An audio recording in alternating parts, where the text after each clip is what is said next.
Good evening, and welcome to the Monday, December 11th, 2023 meeting of the Litchfield Board of Selectmen. We have just come out of a paperwork session. I'd like to start this meeting off with everyone, please rise for the Pledge of Allegiance.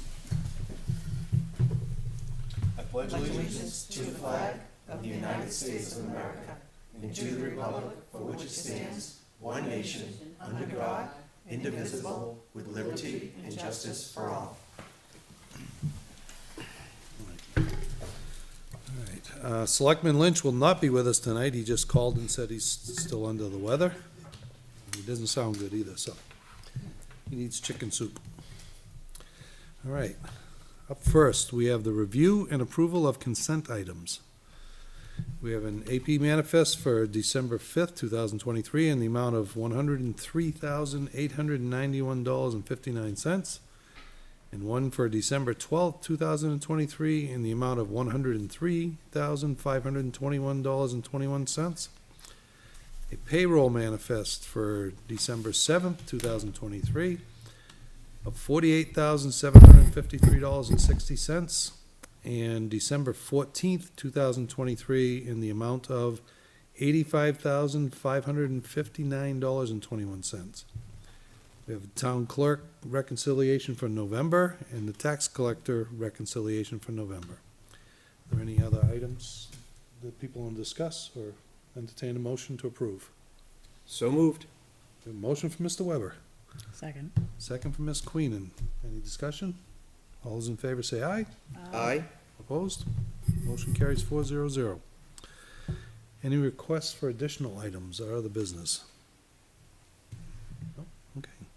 Public input will occur no earlier than 6:45 PM. First, we have a public hearing, which this is it, I take it? We have public. Special one-time highway payment pursuant to RSA 31:95-B, acceptance and expenditure of a one-time highway payment from the state of New Hampshire authorized under the passage of House Bill 2, effective June 2023, in the amount of $56,869.97 for the maintenance, construction, and reconstruction of a Class 4 and Class 5 highways. Ms. Klein. We had reported to you, at, I believe, your last meeting or the meeting before, that we would be receiving a one-time special highway payment and a bridge payment, which came in after we scheduled this, so we'll schedule another public hearing for acceptance of that.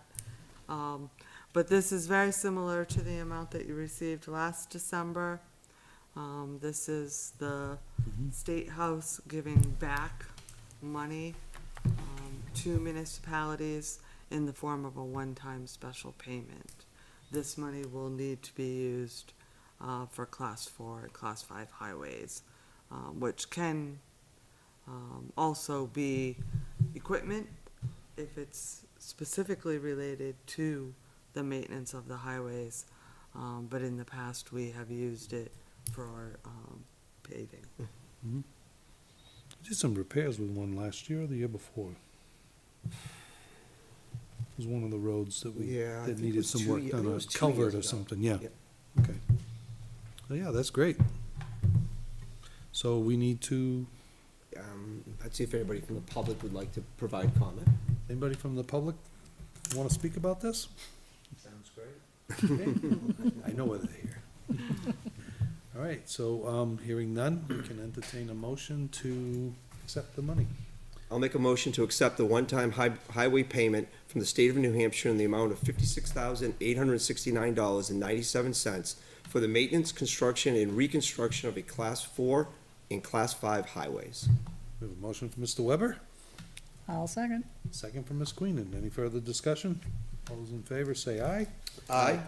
Opposed? Motion carries 400. So next, 2024 warrant articles. Close the hearing. Hmm? Close the hearing. Oh, we need a motion to close the hearing. Which hearing? So moved. That hearing, probably, yeah, highway. Motion from Mr. Weber. I'll We just second keep it that. going, I don't care. Embed them. Second from Ms. Queenan. All those in favor say aye. Aye. Those opposed, motion carries 400. Meeting, hearing is closed at 6:35 PM. Do you want to do the approval of minutes first before you go on to the warrant articles? Sure. All right, well, did everybody have a chance to look at the minutes from the 27th? Anybody have any changes? Okay, we have a motion for approval.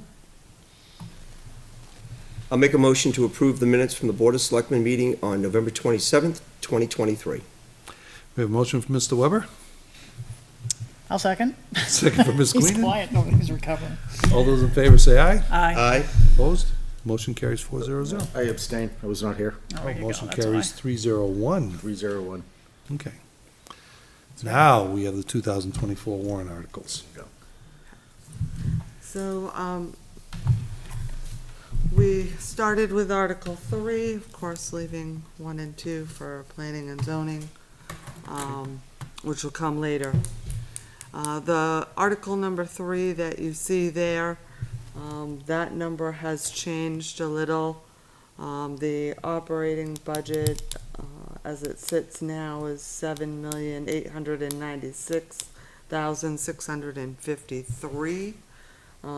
It is a moving target a little bit at this point. We're still getting in health information from our employees, which will change it a little.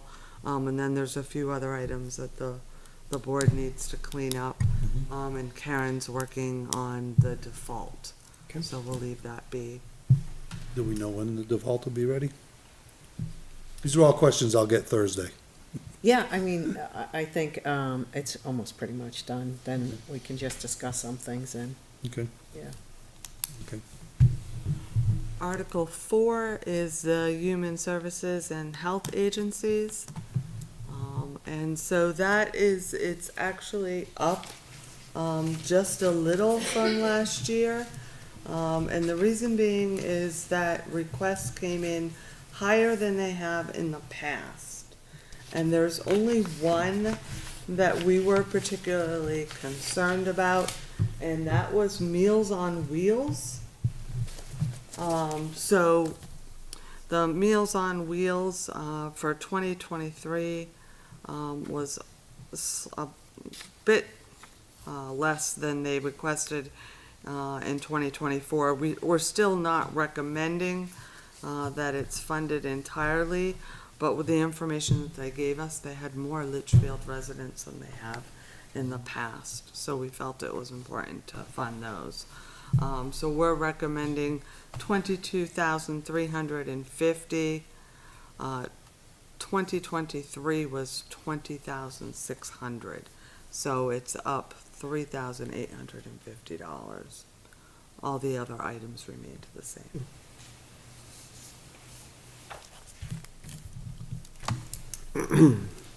May I ask a question, just for my own education? I'm not sure how Meals on Wheels works. Do people pay that themselves, or the town picks up the whole tab? I just don't know how it works. Great question. So, the county actually funds a portion of it. Okay. And they're very good at giving us a complete breakdown. Then they will request from the town or municipality, a portion of it. And then everything else is raised from fundraising. Okay, thank you. And we did receive the breakdown from them. If you wanted it, I could send it to you. We had provided it to the budget committee because they had asked. Article number 5 Is the intent for us to vote on the articles this evening? Would you like to go one by one and vote? Yes. Yes. Okay. So Article number 4. And so we're giving you the estimated tax rate here. I think as we discussed, we were being a little conservative as to what we were taking from fund balance. Mm-hmm. You know, I'm not sure that I would recommend this one to come from fund balance. I think this is a, Yeah, we've never paid this one out of fund balance in the past. I think it's a very important one because this funds the charitable organizations that help a lot of people in town. So can't forget about them, even though a lot of people are doing well, there are some that are struggling. You cannot forget about them.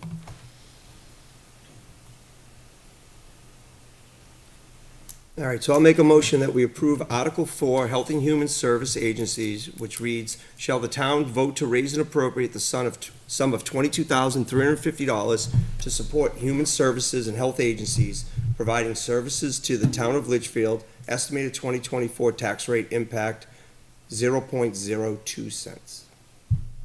I'll second. We have a motion from Mr. Weber and a second from Ms. Queenan. Any further discussion?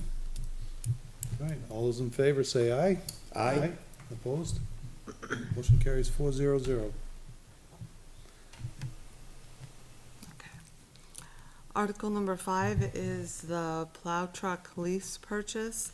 This is replacing the lease payment that has been in the highway budget.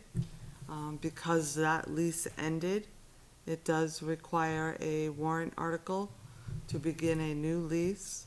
We would work it the same way as we would ask that this comes from fund balance, the initial, and then the rest would be worked into the highway budget for the remaining years.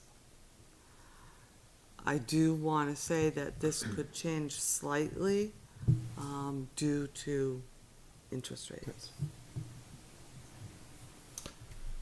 So this is replacing a lease that we had. Correct.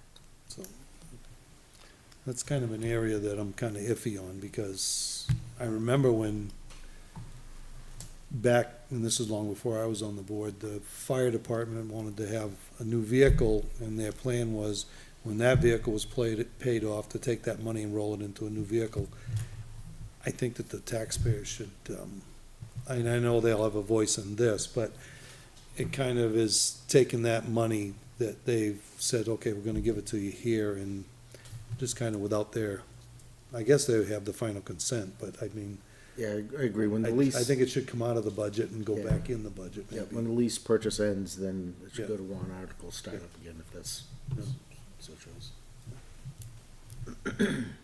Not that it's not needed, but I just think that, I don't know how to do it, but I think it should come out and go back in as a separate article. That's just my thought. Each year? Well, isn't this a separate article asking us to It is. release the money? Get another lease for money. The old one's gone, we're asking for a new plow truck under a lease, so we are going back to the public. So you're asking every year it should go to our warrant article, you think? No, I just think when you're, because you're starting a new one. Yeah, so for this one, it'll Yes. run for 6 years. 6 years, yeah, so it is a Right. brand-new lease. Yeah. Yeah, Right, And it which should is go as- why you have to remove it.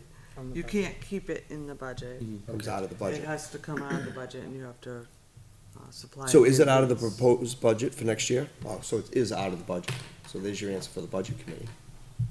Yes. There was some concern from the budget committee because they would have liked it to remain in the budget, but you can't because it's a new ask.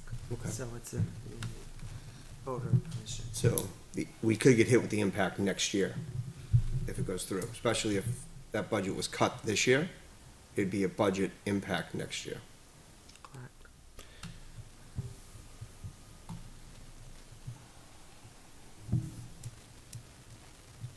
One of the things that I've been harping on at the budget committee, well, more towards the school, is that when the loan for Campbell was paid off in 2014, that money was supposed to go into repairs and renovations at GMS, and it never was. And it was never pulled out of the budget by the school board. So, in my opinion, for the last 9 years, they've been sitting there with an extra $500,000 a year. Because they never took that money out of the budget. And, you know, I kind of chastised the budget committee too for not taking it out, which they should have done, is they're supposed to be on guard for the taxpayers, looking out for their best interest. So to me, this kind of falls somewhere in there.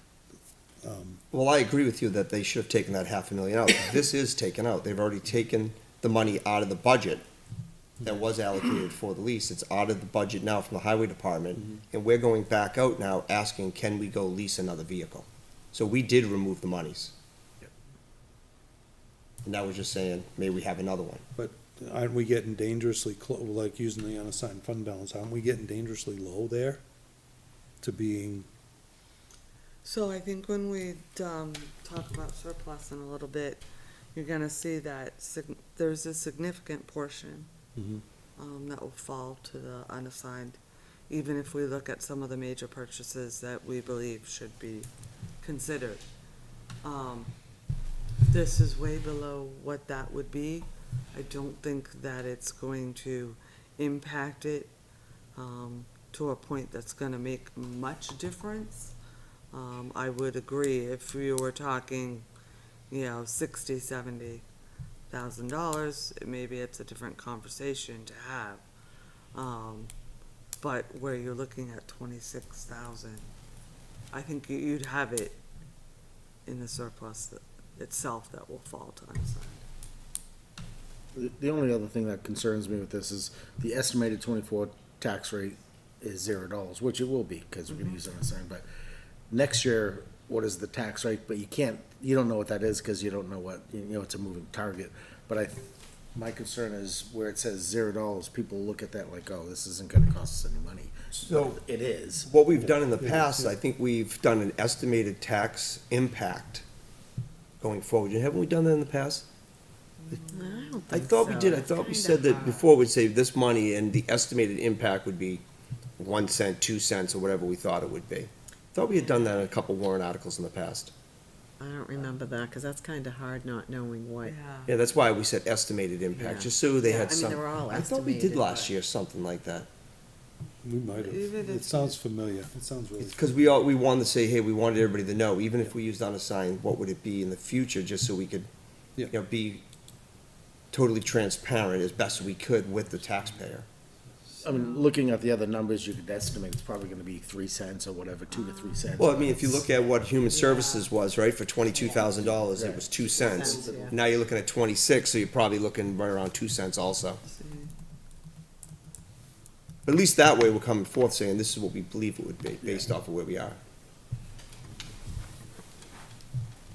Okay. So the 22 from the health agencies this year would be 2 cents. What was it? So it's about 26, 3 cents. 940, 940, 2 cents. 2 cents. And, you could think of it this way, is the lease payment will go into the budget. Yeah. And they essentially vote on the budget. So each year, they'll vote on it, even though it'll be one number in the budget of many.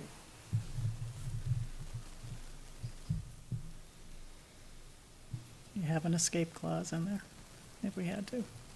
Okay. There's an escape clause in there if you had to do it. Not that you want to, but it's there. There is an escape clause. Yeah, in the warrant article it says it. Yeah, so you have to have. All right.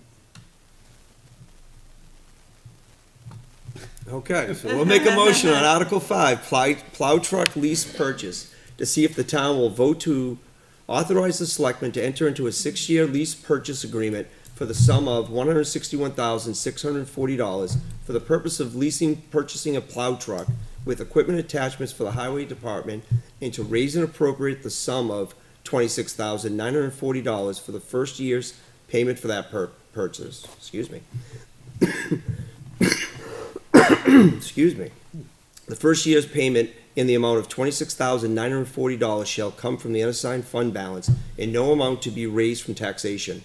The lease agreement contains an escape clause. Estimated 2024 tax rate impact is 0 cents. We have a motion from Mr. Weber, I'll second it.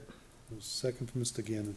The only thing I would say to it is maybe after where it says 24 tax rate impact is 0 cents, put a little note in there where it's, what it's gonna be after that, just so we're fully honest with the taxpayers. So add an estimated, like, select. Yeah, just what we think it's gonna be.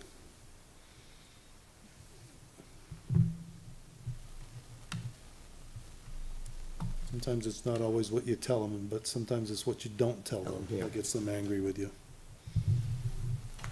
Okay. All those in favor say aye. Aye. Opposed? Motion carries 400. So Yeah. Article 6, has been sent to you by the library trustees.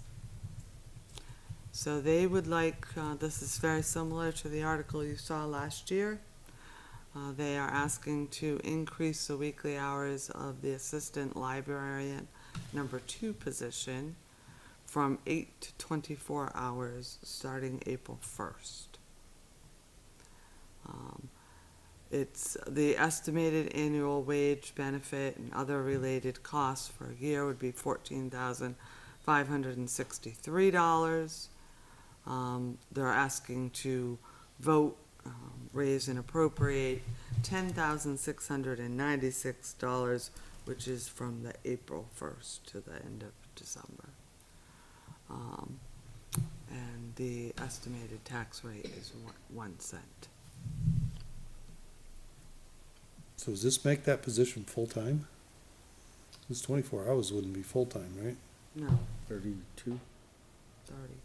Thirty. They have a they already have a assistant librarian, this is for a second one, is that right? Correct. So is this, the 14,000, that's just for 6 months, right? April to whatever? Or is that yearly? An estimated annual wage of $14,563. 8 months the first year. Yeah. 10,000. Okay.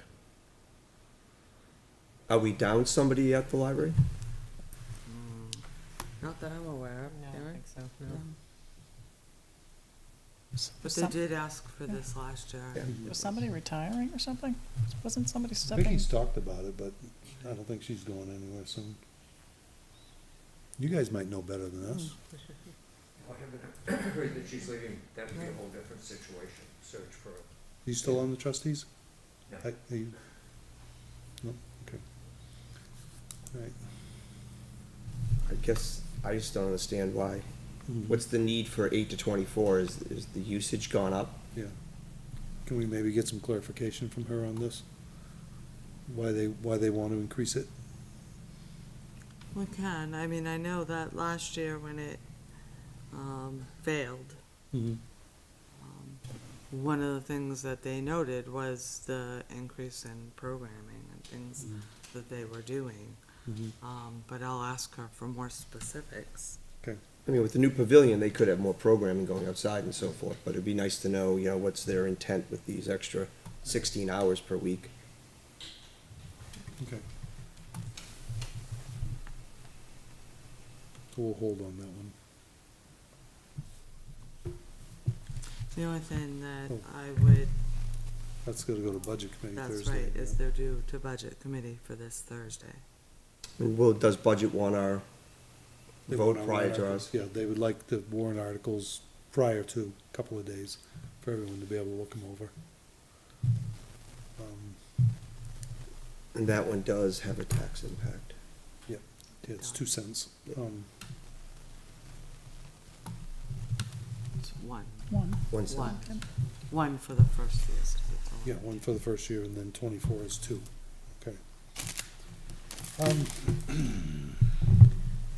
do we approve it and get the hours, and if we don't like it, we stop it, or, no, I don't I think don't that's. believe the selectmen can stop a warrant article that comes I from the mean, library. can't. change our We vote. can't, we could always revote it, but right now, I mean, I wouldn't be in favor of it, cause I don't know what Yeah, the what the usage is for those extra 14 hours.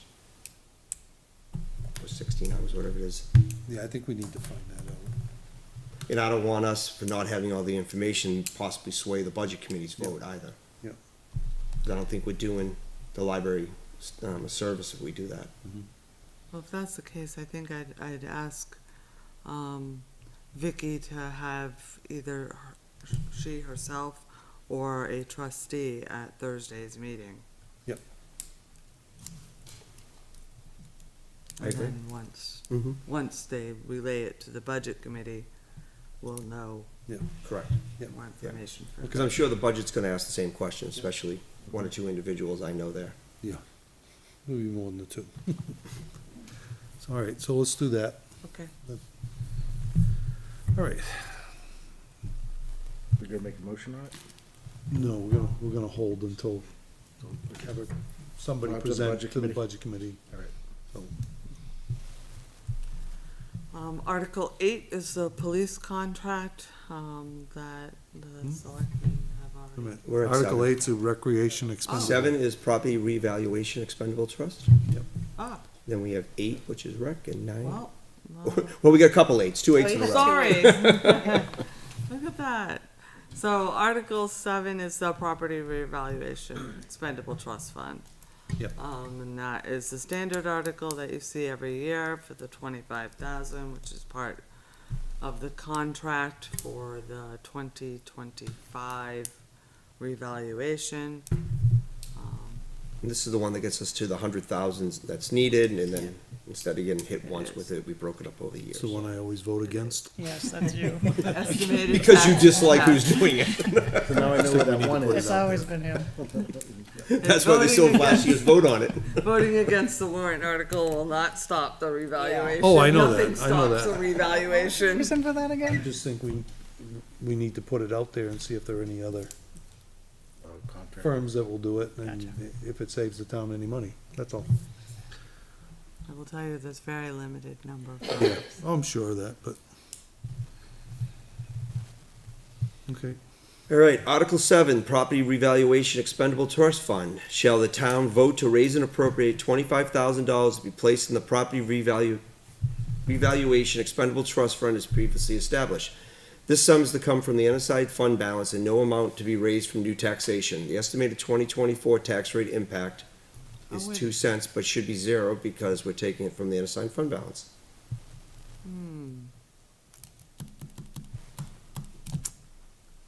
Which way is Are it? we? Which way is it? we always Which way have, would you like it? we always have. We always have taken it from it. Okay. See, that balance is So getting lower and Estimated lower. tax impact would be 0. 0, correct. We have a motion from Mr. Weber, Second. second from Ms. Queenan. Yep. Any further discussion? And I'll still get on my soapbox and say we need to put it out to bid. One. All those in favor say aye. Aye. Opposed? Motion carries 3-1-0. 1-0. Yep. Thank you. Okay. Article 8, to establish a recreation expendable trust fund. And so this is to set up a trust fund, for the maintenance and repair of recreation equipment, facilities, and systems, and to raise and appropriate the sum of 25,000 to be placed in the fund. Further to name the selectmen as the agents to expend from the fund.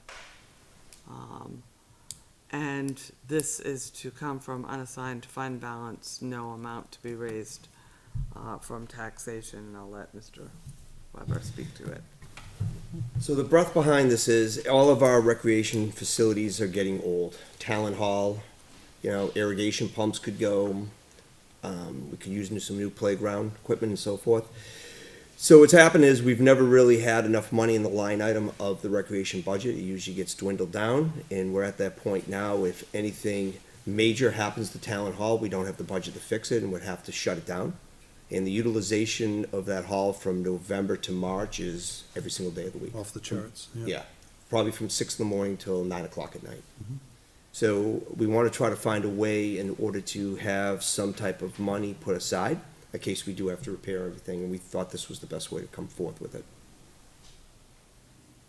Is this a one-time fund or? Well, we run it like the other ones, let's say we just deplete $10,000 roof repairs or something, the prior year they'd come in and ask to replenish it back to $25,000. Yeah, and what this does is allows them better to manage their budget closer, so that you're not trying to carry that padding over just in case.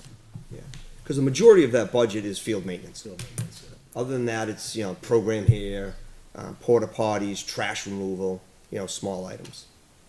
But the biggest thing is if an irrigation pump goes down, the what ifs. all those what ifs, and we have no way of funding it. Like the time when the heating system went down, the Board of Selectmen had to find a way to go fund that. Which brings me to my point. I don't think this is enough.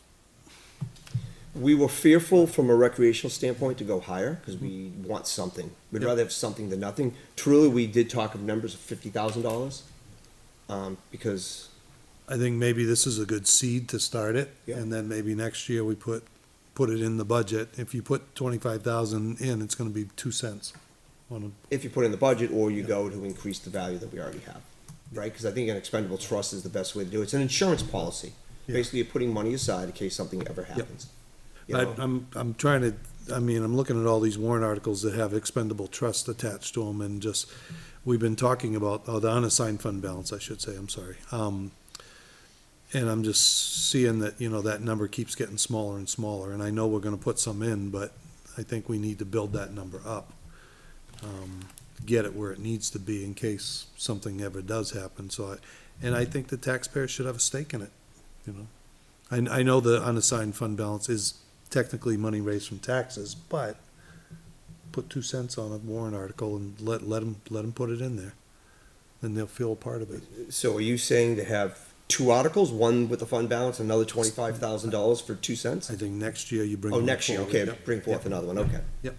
I was just But curious this is what good was on. seed money to get it going, and Because if maybe that put a roof cap- goes, it's more than $25,000. Yep, and the floor's gonna need some Floor has to go, attention. we need all new Yep. toilet fixtures. Yep, so I mean, maybe we're put a cap, constantly fixing those ourselves. maybe put a cap of 50,000 or even 75,000, but, get the residents to buy in. You're in the SIP plan as well. You should be getting money for SIP, right? Oh, yeah, that's right. They're in there, yeah. So I Recommend. understand, 25,000 goes in now. If you spend 10,000 this year, does it another 25 goes in, or we just get you back to 25,000? It depends on what they want to do. I mean, the way we've handled these in the past is we've just replenished them back to the value, right? So if you spend 5, next year you go back and either unassigned or you do raise and appropriate $5,000 to get it back to the So 25,000. so you're not always just banking 25,000 a year, hoping to spend it on No. something? But I No. think you put a cap on it. Yeah, this one just sets it up. Maximum amount, 75,000 or whatever, It would Because, always yeah. be a warrant article to Yep. put money into it. Yep. Yep. Would always be a new Yep. warrant article. Because I see, Doesn't mean spend it. Other spend things it that like can be drunken spent. sailors, but No. just as needed. And what's the good part of this is for the maintenance and repair of equipment, facilities, and systems. So it has to be maintenance or repair. It can't be anything new. You can't just go off and spend it. Yep. Okay. so hopefully SIP money shows up for you as well. So is the idea to, Keep it on unassigned this year. Yep. for Keep it like it is 25? now, yep. For 25, yeah. So Article 8, to establish a recreational expendable trust, to see if the town will vote to establish a recreation expendable trust fund per RSA 3119A for the maintenance and repair of the recreation equipment, facility, and systems, and to raise and appropriate the sum of $25,000 to be placed in the fund.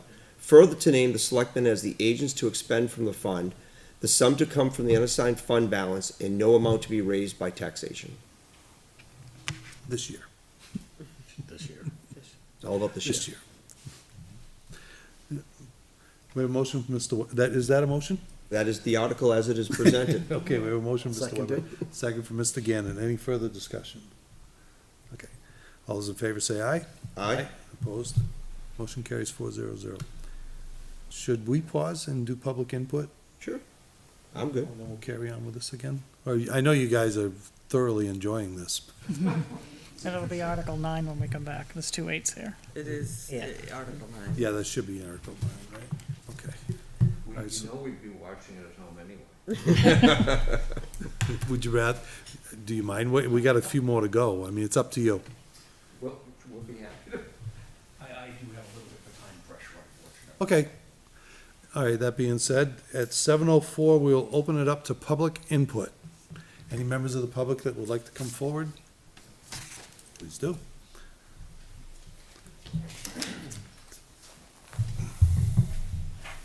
Stephen Calawa, 168 Charles Bancroft Highway. Marion Colby, 318 Charles Bancroft Highway. And the reason we're here tonight is that we are both members of the Heritage Commission. Marion is the chairman of it. And we have a situation developing that we'd like some guidance on. And as you probably are by now all aware, a demolition permit has been requested for the farmhouse at Dark Hall Horse Farm. And the reason we're here tonight is that we are both members of the Heritage Commission. Marion is the chairman of it. And we have a situation developing that we'd like some guidance on. And as you probably are by now all aware, a demolition permit has been requested for the farmhouse at Dark Hall Horse Farm. And we've had a series of unfortunate events happen. The first is that the builder applied for a demolition permit for the house, but he had the house on his site plan. So that was inappropriate. He should have actually presented a new amended plan to the planning board. The second mistake was that the building inspector accepted the application for demolition. And he should not have done that either. So it put us in an awkward situation. And we spoke last week to the planning board. And the direction from the planning board was to not proceed until they had reviewed the situation. And we agreed that's what we felt should be done. And so we would like direction as to whether we are going to proceed with the hearings of the Heritage Commission, which we don't think is appropriate. It is not protocol. And we'd like to In hear your addition thoughts. to that, we, the building has been determined to be structurally sound Sound. enough for us to visit, and we were given the developer's number.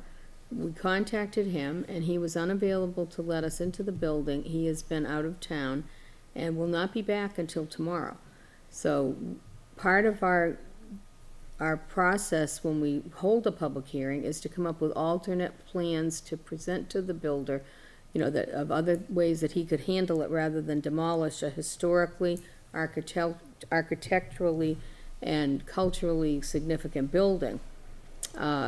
But if we haven't even been into the building, we certainly can't come up with any alternate use plans. We won't be allowed into the building until at the earliest on Wednesday. So to hold a public hearing on Thursday when we wouldn't have time to get together to even discuss, you know, what kind of plans we could even think of to come up with. We don't think it's even appropriate for us to hold a public hearing Right. until the planning board is done with their work. Because if the planning board deems that that house is going to stay there because that was in his original plan and he is going to have to live up to that plan, then there's nothing for us to do. But if they decide that he can possibly go ahead and demolish it, then we will be happy to do what we're supposed to do as the Heritage Commission.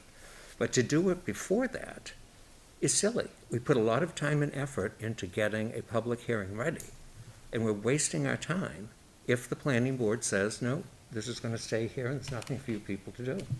Correct. And there were people at the planning board who felt that it would be possible to just put a stop on the application process, to stop the, Right. you know, the timeframe in its tracks while this other part of this was taken care of.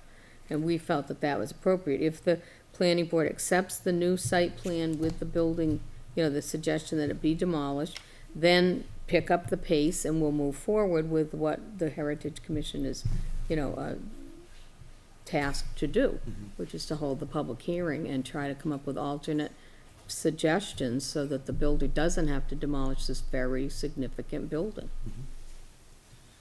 And that's where we stand, and we would just like some clarification and some, Your some- thoughts? yeah, your thoughts on this. I'm gonna turn it over to you first, because you are our planning board guru. Okay. All right, so I did attend the planning board meeting. Jay Mankara believes, like we did, that 2 units were supposed to go into that white building. So, I don't memorize every site plan, but say there were 54 units to be built, and then another 2 in there would be 56, give or take. 66, I think. 66, okay, so 64 plus 2. The builder spent a lot of money on those site plans to put a building on those plans. Then he paid a lot of money also for DOT to come in to see if we had enough room to put a turning lane in there. So the planning board had every intention, we believed, that that building was going to be there. So we didn't put it in the, whatever the contract was of consent items, because I have Mr. Buffetti, who's a lawyer, Michael Croto is a lawyer, Jay Mankara is a lawyer. None of them said we should say, well, if the building is there or not. We all believed that that building would be there. So, fine. So I said at the meeting, I don't know, we might have a problem. It's not a nice question to ask, but I have to ask it because that process was triggered with the Heritage Commission. it might have to run its course. So I didn't know if it opened the town up legally with the owner. It might have, so that was my question. So apparently it did go to legal, and I'll have you respond to that. So I can only say from me sitting there for a year or 6 months or whatever, we have all the dates the meetings were. We're all under the impression, now we may not have authority to say, come and see us, but we are under the impression that it's an active site, that, you know, there are actually, you see the crews out there, right? How can you tear down a building that you made a contract with the town, what this thing was gonna look like? So, I'm glad you caught the email, or it might have, we woke up and the building could have been gone one day, not knowing what happened. But it is a site plan change. Right. So again, it might be a legal thing we're gonna talk about next. And it may There is a even- solution here that I can make. And we if talked It to- may even involve the zoning board of adjustment. I don't think it's ZBA, I don't know, I'm not the lawyer, but the compromise to make this work is have a meeting. You know how you have 4 outcomes that can happen? After your meeting, the owner may not show and they get the permit to take it down. The owner may show and say, I still want to take it down. Or you can have a discussion and say, agree to meet later and not get the permit yet. So that could be a way to satisfy things legally, that you still have a meeting, but you don't have to talk about anything like that. If you can get a hold of the owner who When I agrees to talked to that. him, we talked to him a couple days ago, when he was on his vacation. I don't see why the town cannot write a letter to the developer saying, you made a mistake. You should not have submitted this application for demolition because you were changing a site plan. You need to first apply to the planning board for amended adoption of a site plan. You know, that's the first mistake, and there's no reason that we should be put through doing everything that we do to have a hearing when we I have no agree. idea whether the building's No, I gonna be agree, there. I'm on your side, but I think the process was triggered, so now are we legally bound to it? I don't No, know. of That's course not. It That's was- what you have to go The find out. mistake originated with the builder, not with the town and not with us. Right. It was his mistake. Right. So he needs to be informed that he hasn't followed the correct protocol. So, His comment Yeah, to Stephen so- and me is that he's not in any rush to do this. Right. So I don't know that he would have a problem with stopping the process while he, Well, follows. I don't think there's anything imminent I'll say happening one more there. thing, if you don't It's mind. just, this is his new plan. So if there is gonna have to be a zoning ordinance change to tighten it up to say, you can't have an active site plan or be on a site plan before you trigger the demolition permit. I mean, that would mean we'd have to look at all zoning to figure, I make a joke that if a UFO doesn't land on the town hall, then run the zoning ordinance. You know, you can't program, you know programming, you can't set up every solution.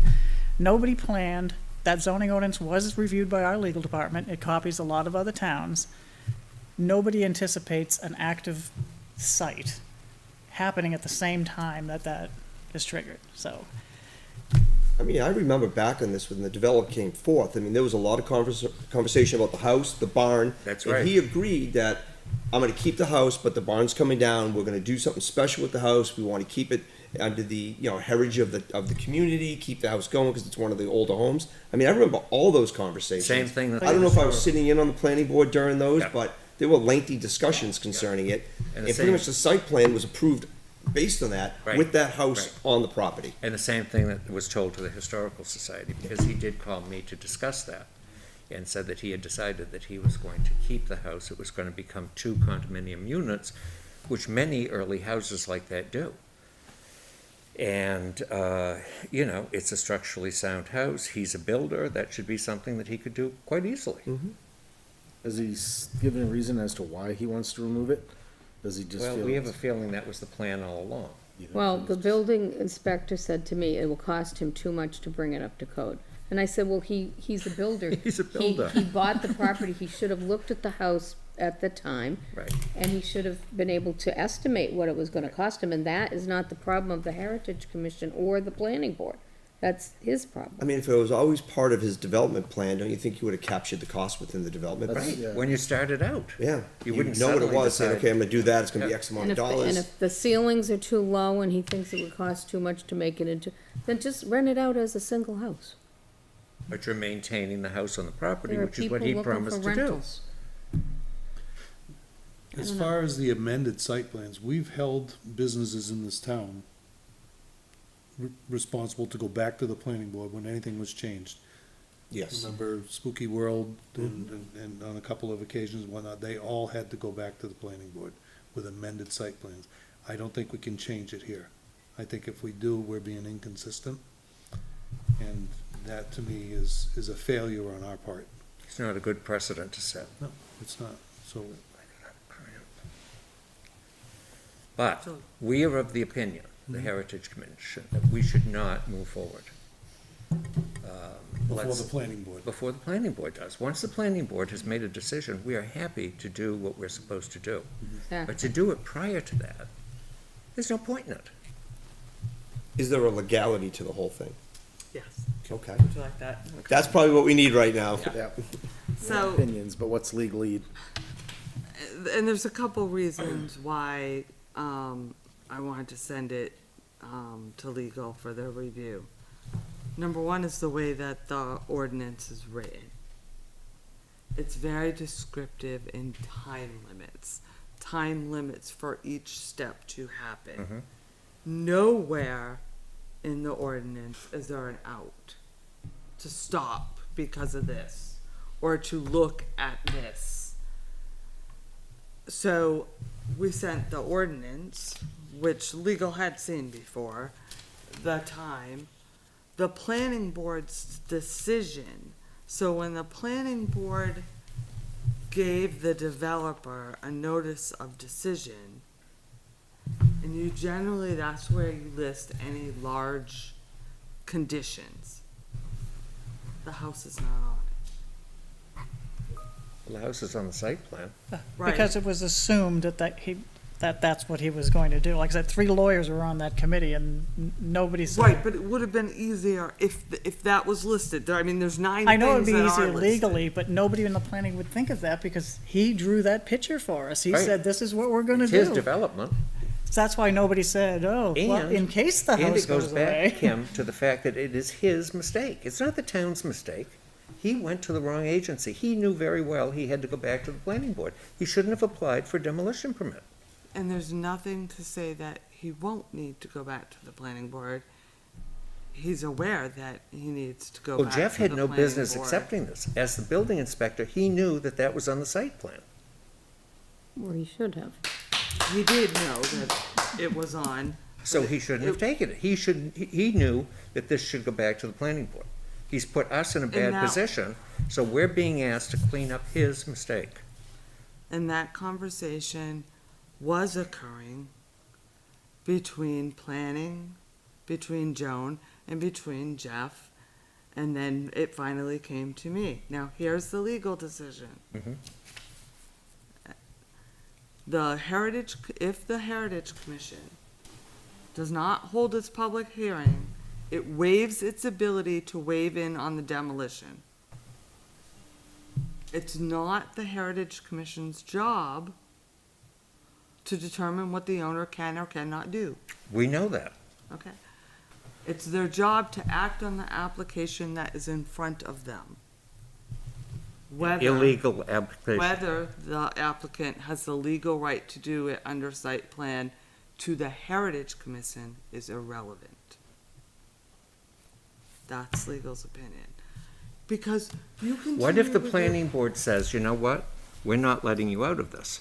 You put this on the plan and this house is staying. Under what? Under what obligation? It's on the does site planning plan. board- It was what he presented that was accepted by the town. He'll change the site plan. They'll change the site plan. Well, then The the pro- planning board the doesn't owner have to owns the accept it. property. Right? Board will, I won't say what the planning board will do, but I'll say, legally, the planning board would have to have a reason to deny it. Other than, this is the plan you presented and we're holding you to it. But here's what can happen. At this point, it's already started. So We cannot would I meet, like to dial it back to when I had no notification on what the public hearing was for, other than receiving the email asking me to schedule the public hearing, which I did, and we noticed it in the paper. Well, we're So still it's- within our timeframe, and we could still postpone the public hearing until after the planning board meets. Right. And still be within the specified number of days. Well, the town hasn't Then- posted a sign there. There are two little 8x10 things and windows that don't even face Route 3A. We need need a, a like sign. we did it at the And I Bixby did House, a write- 3x5 sign informing the public that this house has been, a demolition application has been made. It has to be None seen of from that's the been road. done. Has to be seen from the road. And I did write to you, I was on vacation, I was out of the country when I found this out, and I did my diligence and wrote memos and contacted people. And one of the things I said is, what kind of a contract does the town have with some sort of printer? Because when we had to face this with the Bixby House, we went to Staples and we had to be reimbursed by the town. Stephen paid for it, we had to be reimbursed. It was very expensive to get this sign printed up in a hurry so that we could meet the time guidelines for the Wilson Farm to be notified and to have the sign posted. And now, you know, I asked that way back, when I first got notice of this, and I still have not gotten any, your response was that Jeff and Donna would take care of it, and neither one of them knows anything Well, an about. 8x10 Him sign putting the doesn't do little it. signs in the door is not, What is what triggered the date, the acceptance of the application? Yes. yes. And he, you know, and we were told with the Bixby property that we were not allowed to be on the property and that the homeowner had to post the sign. Yep. Because of liability issues, we would not be allowed to post the sign. So now Jeff says, oh, well, he went out and and he made us take the sign down and give it to the manager down at the Wilson Farm to post the sign. Now, he says, he went and posted these signs on the door of this property, these little 8x10 signs, which are not Cannot be read. compliance with, they can't be read from unless you go right up to them. And there's no reason anyone would stop there and Anyway, walk up and to the I've house to still see what not that gotten a sign response was. for how we can get this sign printed up. And what, does the town have a contract with a printer so that we could save money and not have to spend like $100 on the sign? Yeah, And et cetera. we need a generic sign that can be updated. Yes, But the ordinance 1040, you're supposed to put a sign right. where people driving can by see can it. see it. It's supposed to be put there, Mm-hmm. right? Not Visible. something on the door. Visible from the public right of way, that's the only language. Doesn't speak to size, doesn't speak to, Well, I know, but this is, I mean, This is not visible. it's not, you it's can't, like you can putting- see a Front door. yellow piece of paper, It's like but putting you a can't. postage stamp on the Empire State Building, and people are supposed to know what it's there for. Right now, it's You on the almost want front a door. political vote for me sign. Yeah, Yeah, you do. right. That's how we sold it to the And that's town. how- That was the and that picture is that we how- had there. That's the size that we got printed up when we So- did the sign down at Wilson's. But again, now it's on the front door, right? I noticed it going to work this morning. This big. Yeah, Did you so know if what you it don't know said? to look, and if you're coming this way, you don't see it. Right.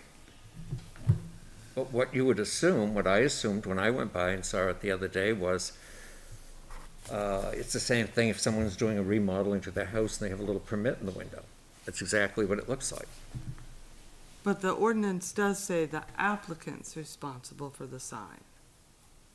So that would tell me the applicant's responsible for the cost of the sign as well. But he put a little sign up, so he covered. Well, Jeff put the, Blanco So- put the sign up. I'm just reading the ordinance, it says the applicant shall be responsible for posting of the sign within 5 days of receiving notification from the Heritage Commission. Well, I wrote to Jeff Blackwell and told him that the building was historically, culturally, and architecturally significant, and I don't have the date in front of me of when I sent that notice. But that note, so 5 days from then, it's not it wasn't he should have notified the, owner. Agreed. And 5 days after that, the owner then should have put the sign up. Well, so that stops the timeline right there that he didn't put the sign up. Yeah, So it's therefore, supposed to we be a should sign putting like the forward voters. timeline. It's supposed to be a sign like the voters, that's what we sold it. And the owner is supposed to put it out because we didn't want people having a trip and fall and having liability issues, right? Right, That's why the what I was owner would told put it on the down. Wilson Farm. But it doesn't say it's supposed to be in the right of way. So I mean, anybody could drive by and just stick it in. It, It says visible Visible from the Visible from the byway, road. or whatever. Thought it Visible was from the, within the public right of way. on the building or property that is visible from the public right of way. Okay, so basically you have to be able to stand in the right of way read it. You and have to read be able it to read it. on the building. Right. Doesn't have to be on the Doesn't have to building. be on the building. Bixby one was on the It's very lawn. difficult to do if the public right-of-way at this point is Charles Bancroft Highway. That's a pretty big sign. Well, we put one at Wilson Farm that was about the size of one of the political It's a signs. political sign. Yeah. And it said, you know, I forget exactly how we worded it, I may have a picture of it Right. someplace, but that, yeah. But I think if we're going to do that, we should make the applicant responsible. for And the it has to sign, be, so that they're responsible for the cost. Yes. right, Otherwise, the town's incurring a cost on this. Right. Well, as we said when we set it up was we'd buy one generic sign, right, that you could mark up. That's Right. really how we sold it, that's the only cost it would be to the town, really. yeah. But it seems like you're passing it on to the owner. That was never the intent. The intent was to give it to the owner and say, put it on your property. Post this. And then have them return it? Right. Yes. Okay, well, we can have a sign like that made up that's generic. Just stick it. Yep. I mean, like I said in my email, my only concern is if we don't run by the timeline that is in the ordinance, there is at least some question by legal as to whether we will give up Heritage's right to weigh in. And nobody has We- thought that maybe a simple call to the developer would solve this? Everything So- has to be through legal? Just a call saying, gee, you made a mistake. You shouldn't have gone there. This is where you need to go. Then we'll address the Heritage Commission. The only information, so I wasn't in the office last week. Right. I was contacted in Florida and asked to figure this out. The only thing so two things. The building inspector was concerned about violating the process, and he asked, can we? And that's what caused me to reach out to legal. So, at least the town But staff now, is because trying the to make builder has not posted any kind of a notice, then doesn't that stop the timeline there? And so, you know, It does state that if it it says does 5 days, so, There is, right, within 5 the days. public is not aware of It's any been of 10 this, days which it anyway. is supposed to be. Right. They're supposed to have the week or two to drive Right. by to Right. have To a see all of conversation, this. yeah. So we should stop everything until the owner gets back and he posts the property himself and then start the timeline, which should give it enough time to go to planning. Which For will you be guys to after do. planning and board. then if we Do can you- just adjust the date of the hearing Right. till after the planning board, then that would be, satisfy what we Yep. need. And we should take those, and I had asked to have those signs taken down last week. I Yeah, don't know why they're still up. we asked too, but they're Because still he's up, not right. here, What sign are you he's on talking about? vacation. He's on Oh. Yeah, vacation. but Jeff put them on there, Jeff. He can put do 'em He's on. not, Jeff's not here. Jeff's Oh, on the vacation? building. But we told We'll him drive after the over. meeting last week, they should be taken down. So, you know, Okay. So what is the timeline? So once Jeff gets the application, does he sign it and give it back to acknowledge that he accepted it, or did the guy just drop it off and then you have, I don't know how Yeah, that he has works. to see if it's structurally sound or not, and if it is, it goes right over to them. If it's Yes. not, he gives them the permit right And the away and fire says demolish department it. determined that it was structurally sound. Right, So well, he we sent it to them. got the notice, and then I wrote to Jeff and said, well, are you gonna determine if it's structurally sound? Then he wrote back and said, it's structurally sound, but it would cost too much to bring it up to code, or something like that. Which isn't his determination, in my opinion, but that's just my opinion. But at that time, we got together and so Stephen what gave is us the what is the history. time, what is the window? From the time that we write back to him, we have 15 days, I think, to hold a hearing. And how long once he submits his application? I don't know, I'd have to review the thing, it's very, There's a picture online if you wanna see it. it's very, yeah. Of the We'll application. talk about it tomorrow 3 night. days. There's 3 days between the building inspector receiving it, figuring out if it's structurally sound, and sending it to Heritage. 3 days? 3 days. We tried to stay with the existing process they had before. They had a 30-day window to do it, so we tried to get all of this into that 30 days. Oh, it can't be done. Not 3 days. It can't be done. No, This because is it doesn't just come back the till tomorrow. timeline's really, Yeah, the timeline isn't good to begin with, because It's just too I mean, pushed. we're not got a full-time board of- employees, we're yeah, volunteers, board of people work, volunteers, I people, mean, yeah. yes, This is exactly. very difficult, people travel, people are working, some people are working, you know, Other obligations. other obligations, and we just can't be pressed like I think right now, this. because it has been done incorrectly, it needs to stop until the builder gets back and he can post it. And then we can pick up the process again. Well, I think the But it's- problem that Kim's coming back to is there's timing within the ordinance that has to be followed from a legal standpoint. But it already hasn't been by the It- builder, right, so it I'm already saying has it's been- already voided by the builder. Right. So the builder has 5 days. Did the builder do it within 5 days? He didn't do it at all. So if the sign is not posted within 5 days, the 40 business day time frame provided in the ordinance shall stop running and shall not resume until the sign is posted. That's why I said that should pause the timeline until he posts the sign, so we should just stop the problem proceedings. there is going to be that. Signage was posted. But it wasn't. Well, it wasn't by the owner. posted according to the The whole ordinance. thing is. It wasn't posted according to the It ordinance. is a Yeah, mess. the whole thing is a mess. It is. You know, we just did this other house a year ago, Right. and Jeff was We've done involved this in it then. process how many times? 6 or 7 times? No problem. Right, absolutely no problems. Yeah, I know we've done it a few times. We've just done two But if we, recently. but when I spoke to Mr. Moreau, he was very, you know, he said, I'm not in any, you know, so I don't really think that the problem is gonna be that he's gonna say, no, we have to stay to this time. He doesn't seem to be I don't think so having a either. problem. That's- So let's just start the timeline over when we Right. get all of our ducks in a row. Right. We haven't even had an opportunity to meet with the rest of our board. Right, I No. think we need to have a conversation with the developer when he gets back tomorrow. that's what I think. Yeah, I mean, it a has to simple- start from that right. point. And just straighten it out and say, gee, you know, this is the way you follow. should have done it, so why don't we go back and start this way? So that everything's okay. Mm-hmm. Can he legally pull it back? If he, can he Of stop? course you can. I just Oh, wanna a make good sure legally. developer. Because if he Developer, wants to yeah, really absolutely. be tough, he could say, I'm If gonna two sue the people town, agree rip to- it down, and we right. don't want that. If Yeah. the- Kim if- just said she'll call him tomorrow. If he is willing to put it in an email to me, All right, You're thank okay. you. we'll just have him. Because if not, just have the meeting and agree you're gonna postpone it. That it has you know. come to our attention that the correct procedures, protocols were not followed, and we're just trying to correct this so that there are no problems down the road. I mean, technically, I'm not gonna tell him that he didn't have a right to apply for the demo permit.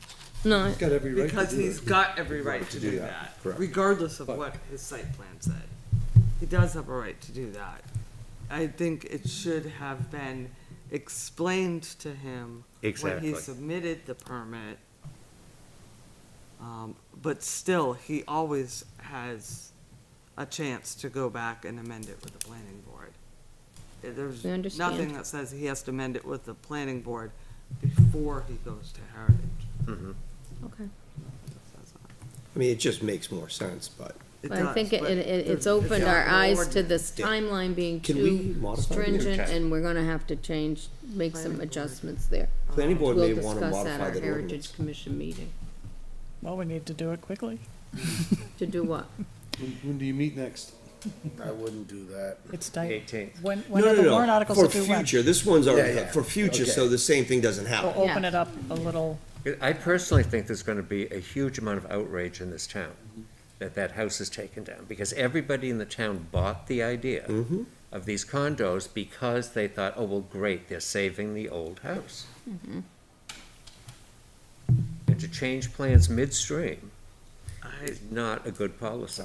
I understand There was a that. lot of outcry on social media about it, so.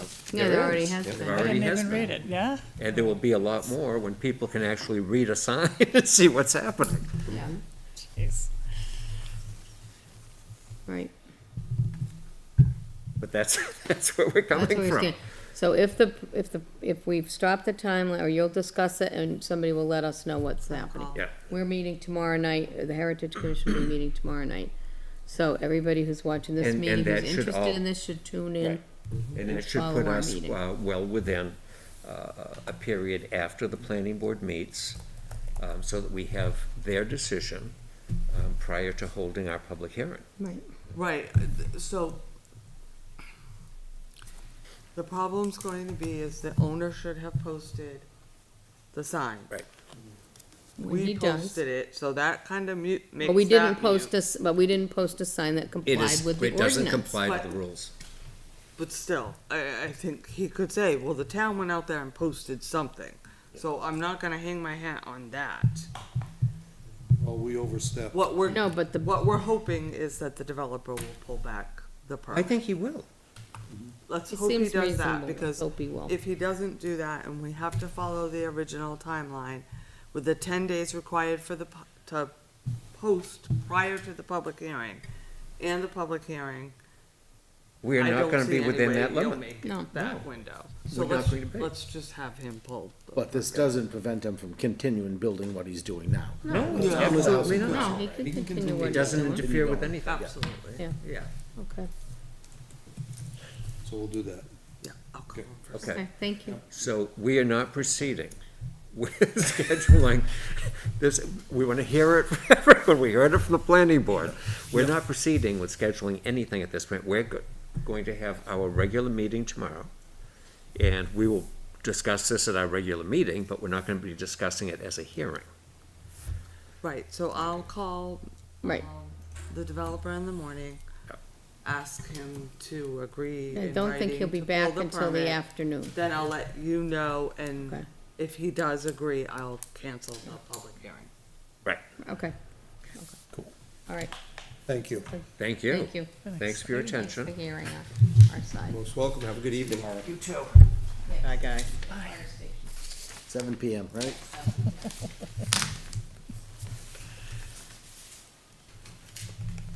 I should have you on those emails. Sorry, He's Mr. Heritage. sorry. Be Thank you. All right, safe. no Thanks. problem. Thank you. Thanks for coming in. We got someone else. We have someone, yeah, I was just about to call him up. I'm not moving on. All right. Hi, Wayne Van Merrick, 2 Newstead Street. If I can make a comment about the previous thing, you know what the problem is. You know what the solution is. Let me move on to my next topic. I'm very happy to hear that you said that rules should be applied fairly to everybody. I'd like you to throw your mind back to the middle of June planning board and Board of Selectmen meeting where we brought up the idea of the farmer's market. And we said that we were talking about the health and safety issues, about, regulations around food and labeling and everything like that. And we said that everything that would be applied to us at the farmer's market would be applied equally to everybody going forward. Yes? So what I would like to do is I'd like to point out that there is a health and safety issue which is not being dealt with in this town. And so where this is coming from is improper handling of food, improper labeling going on, and regulations about equipment that needs to be in place in order for certain things to be done with food.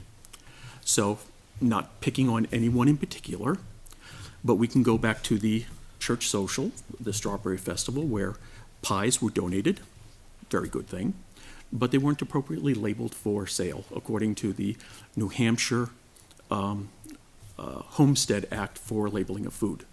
So that's a place where we were being asked as the farmer's market to say, you need to make sure that all of this stuff is done. And this was not enforced by our health inspector. Going forward to another set of things, if you've ever been to any of the things in town, the little sports activities where we have, the concession stands, unfortunately, it is often the case that not everybody is following the proper rules for things like hair nets or gloves or things like that. So that's something which is not being enforced. If we go forward now, unfortunately, people of Litchfield, I'm sorry to bring this up, but it's for your own good. The previous Christmas event that happened 2 weeks ago, again, food served, not being done right. The Christmas event that happened just this past week, again, I went around, I took pictures, if people would like to see it. Licenses for people who are there as professional vendors are not prominently displayed like they should be. People are not labeling their food as they should be doing I'm very happy to see that people are donating things like Rice Krispie treats or something like that, but they're not labeled, and that has to be done. There are things required like hand wash stations. It was brought up at the previous meeting that they should be there, and everybody agreed, and they said it would be difficult, in a situation where it's below freezing. Well, it was not below freezing this time, so those should be there. So we have food not being handled properly, people with not serving with gloves on or things like that. There were two people who I'd like to point out who did. That would be the donut truck and the hot dog lady. So they were doing it by the book. That was good. The people inside who were doing it and other people, vendors outside, were not doing this. So that's not great. Another thing was sanitary facilities. If you go by the most generous limits of how many people can be supported on a number of toilet facilities, that would be 200 per. At the time, there was the two inside of DARA, and then there was also two other porta potties outside. So by that, there should be at most 800 people allowed at the tree lighting ceremony. There were well in excess of that. So I think that what we have is a health inspector who is not doing the job over this time. Now, I understand that he was on vacation for this last event, but there have been many instances over the past year for which we should have had better support from our health inspector in our town. Now, I'd just like to bring that up to your attention. How you wish to deal with that, I'll leave up to you, and I'm sure that the people, watching this will be interested as well in light of other issues of leadership that have gone on in town. I think some very good points. The only question I would have is, and we were discussing this the other night at the Christmas thing, was we were guessing there was 500 to 600 people there. I didn't think there was in excess of 800.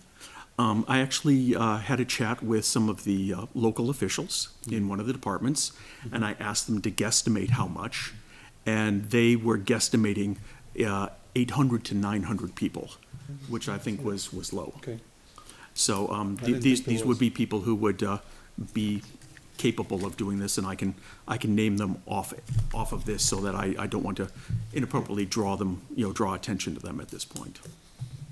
Okay. Okay. So, okay. No, I think some very good points.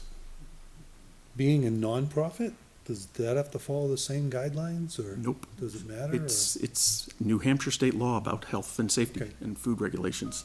All right. It doesn't matter. I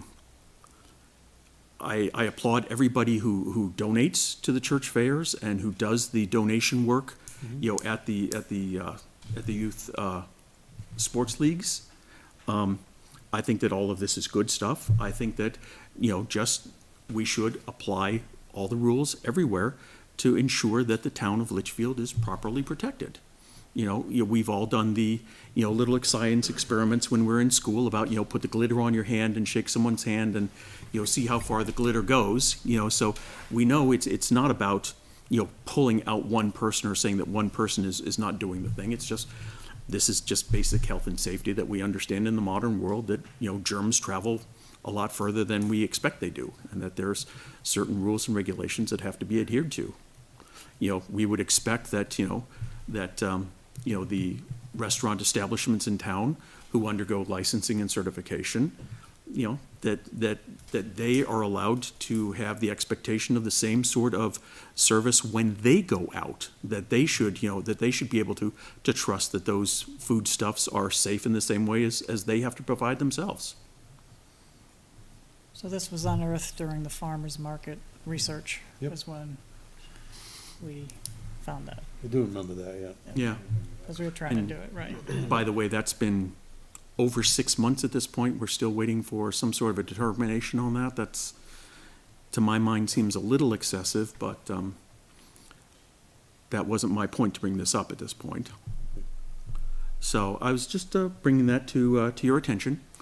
and this is something that should be paid attention to going forward, and that the health inspector should be more involved in these kind of situations. Maybe we hand out a pamphlet or something when somebody applies for a permit for something, or might help clear it up. Oh, I'm sorry, go ahead, I'm sorry. That would be my point. Yep. What permit was applied for? So there would not be a permit applied for when the church has a pie sale. So there would be no permit issued by the town of Litchfield. Most often, the health inspector wouldn't even know that there was a pie sale at the local about a school bake community sale? church.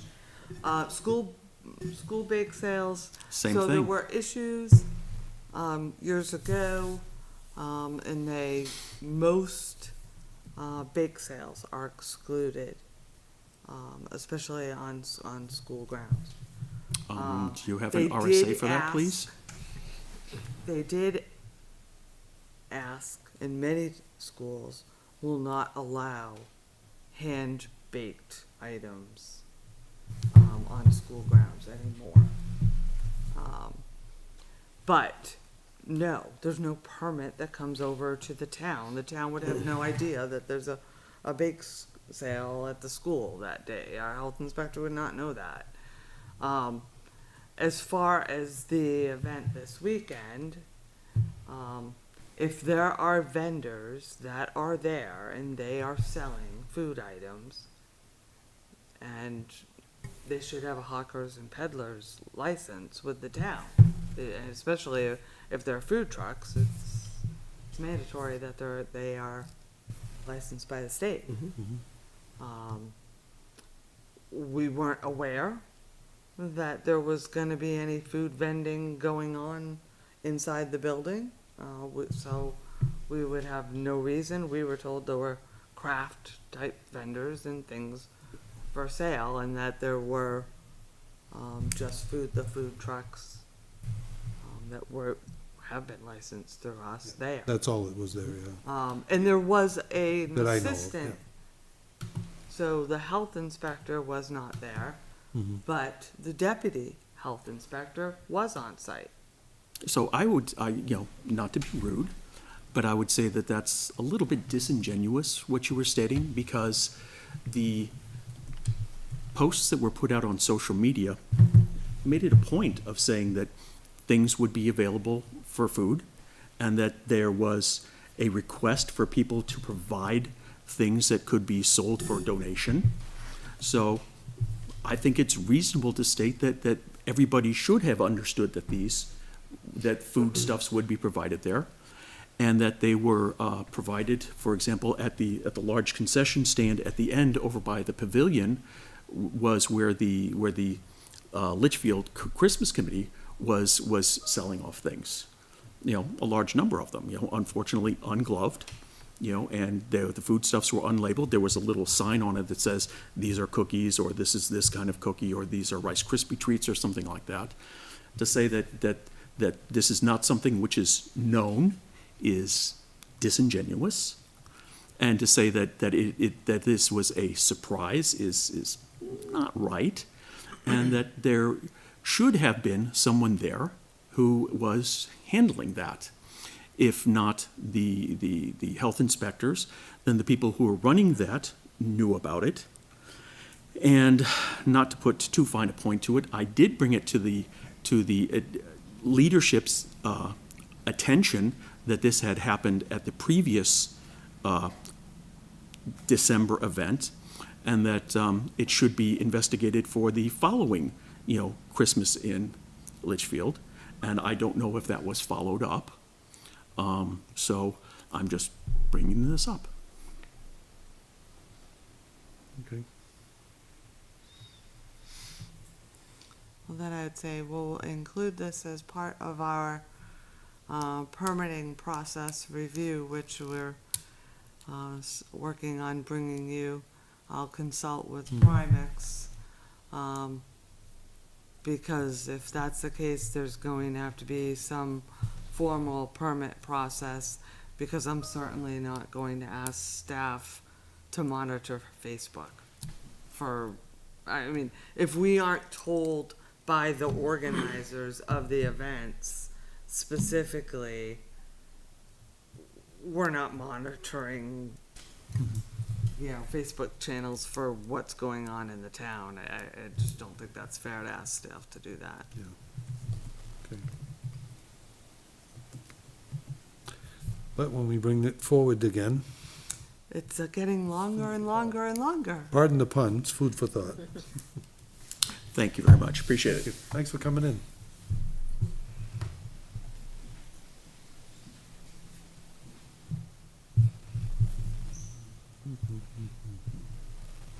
It sounds like they're not big changes to do, right? Display your certificate, right? Wear the gloves, kind of thing, right? And I don't know how, if you're baking something from home, I hope you know the ingredients that are in it for allergies, you know? Yeah. Again, it's a tough thing, but I don't think it's a lot.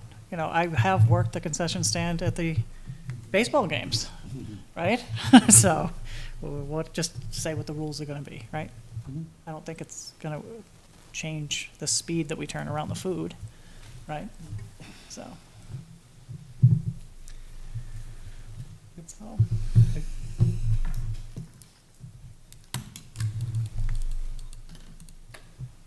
Any other members of the public want to come up? It's a paper towel, they want to speak. During the rec meetings, it's usually little Mackie Burns sitting Yep. back there. Yeah. Doing Yeah, artistic still work there. for us. Yep. Okay, that being said, we will close public input at 7:52 PM. Okay? And we will continue with our warrant articles. Ms. Kleiner, number 8, which is number 9. The new number. Let me finish. 8, which is 9. That's okay, this one has another problem. So the estimated 2024 tax rate is 3 cents, not, Not 1 cent. yeah, Okay, Um, so 3 cents. yes. Okay. And if you, that additional information, will bring up additional, a sheet that clearly marks. And all the information on this warrant article has already been sent to budget with Yep. details, but, this is to, shall the town vote to approve the cost items for the wage and related costs, for the collective bargaining agreement reached between the town and Council 93, which is your police. The $42,012 would be the 2024 fiscal year. It does represent the costs of salaries and benefits that are in the agreement that was approved by you last meeting. We would note that, you know, on this particular warrant article, there's some savings due to some health changes. There's a cost to the increase in salaries, which for 2024 was 5, so it's 544 over the life of the contract. And that there is a MOU that was part of this that allowed the town to change our healthcare options for January instead of July, which resulted in the town saving money. Yes. Yep. So, Again, I'll just say that the police have been more than flexible with us. They were on the last contract. It was very favorable to the town, and I want to thank them for working with us again. Yeah, and as much as this one hurts, it gets to the right wage structure so we can go and hire officers. I mean, we have to be competitive. And I really don't think I think it's a good contract. There's another union in town that I think is asking for a lot more. And they're worth it. Wait till that one comes out.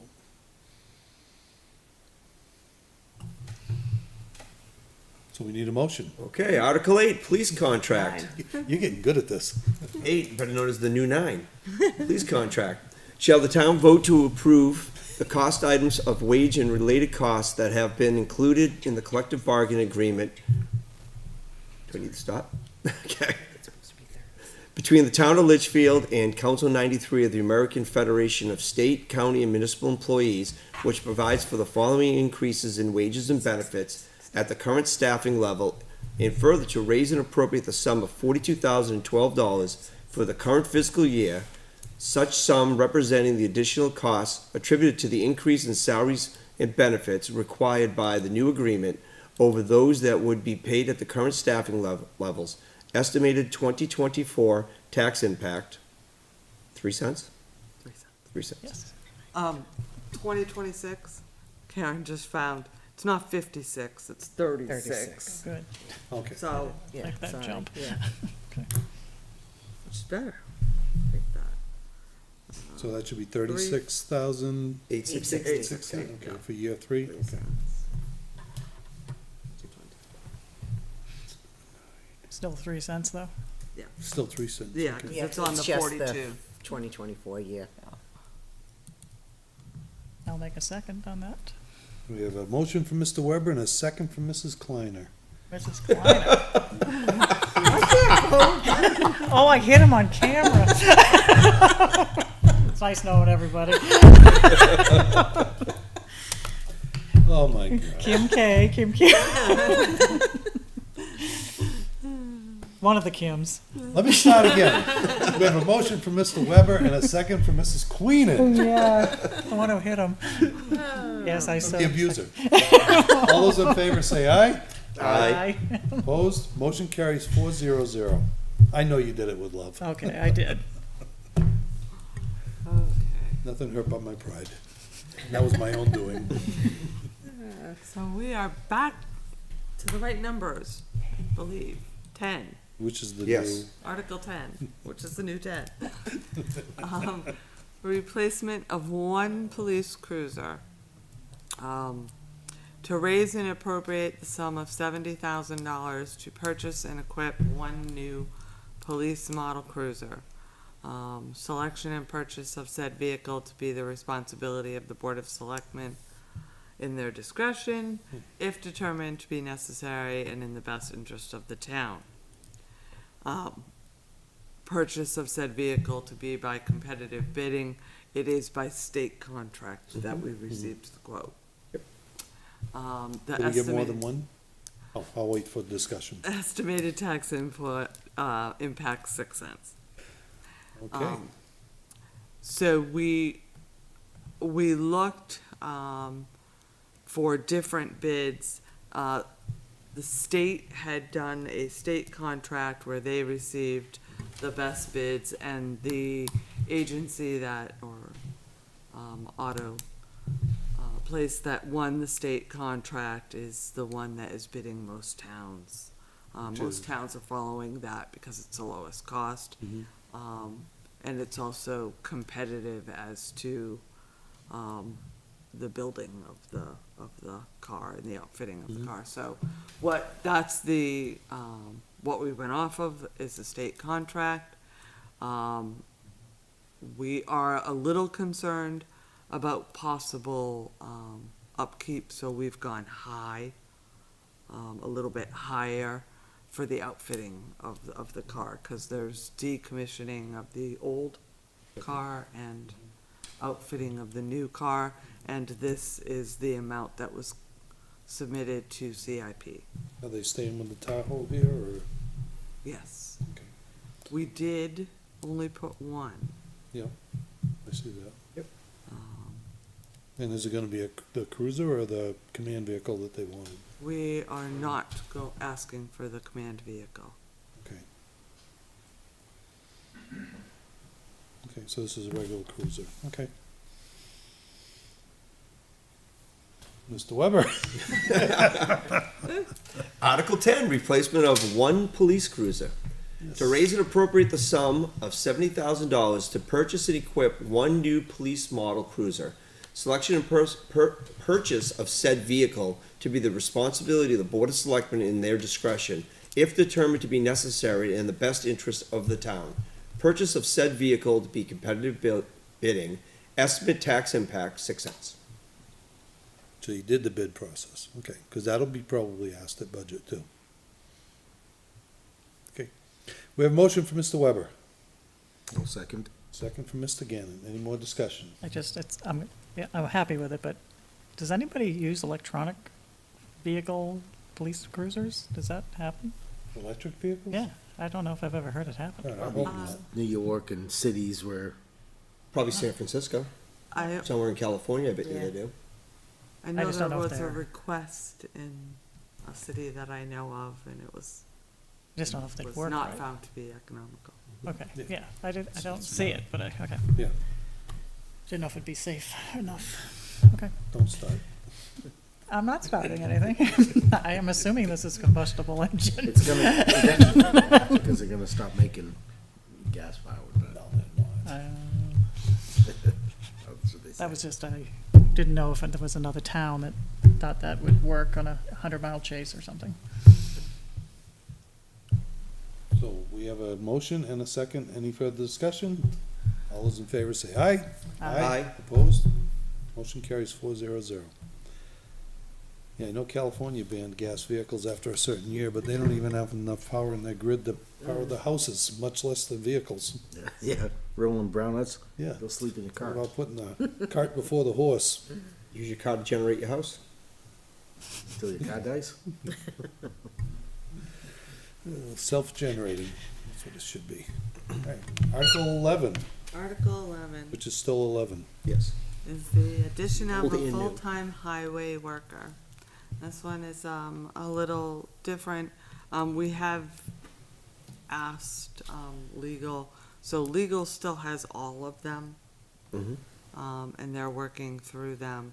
But I specifically asked how this one may be worded, because we're asking that we vote to hire a full-time highway employee effective April 1st at an estimated annual salary and related costs of $81,294.51. That includes salary and benefits. And further, to vote and raise and appropriate the sum of $48,971 for the period of April 1st, 2024 to December 31st. Estimated tax impact on that $48,971 would be 4 cents. What I have asked for legal clarification on is down below, where you will see library maintenance has 1,758 in their budget. Cemetery has 14,885, and our seasonal work in our road maintenance has 15,680, which would be used to offset that first year cost, because this position would assume that work.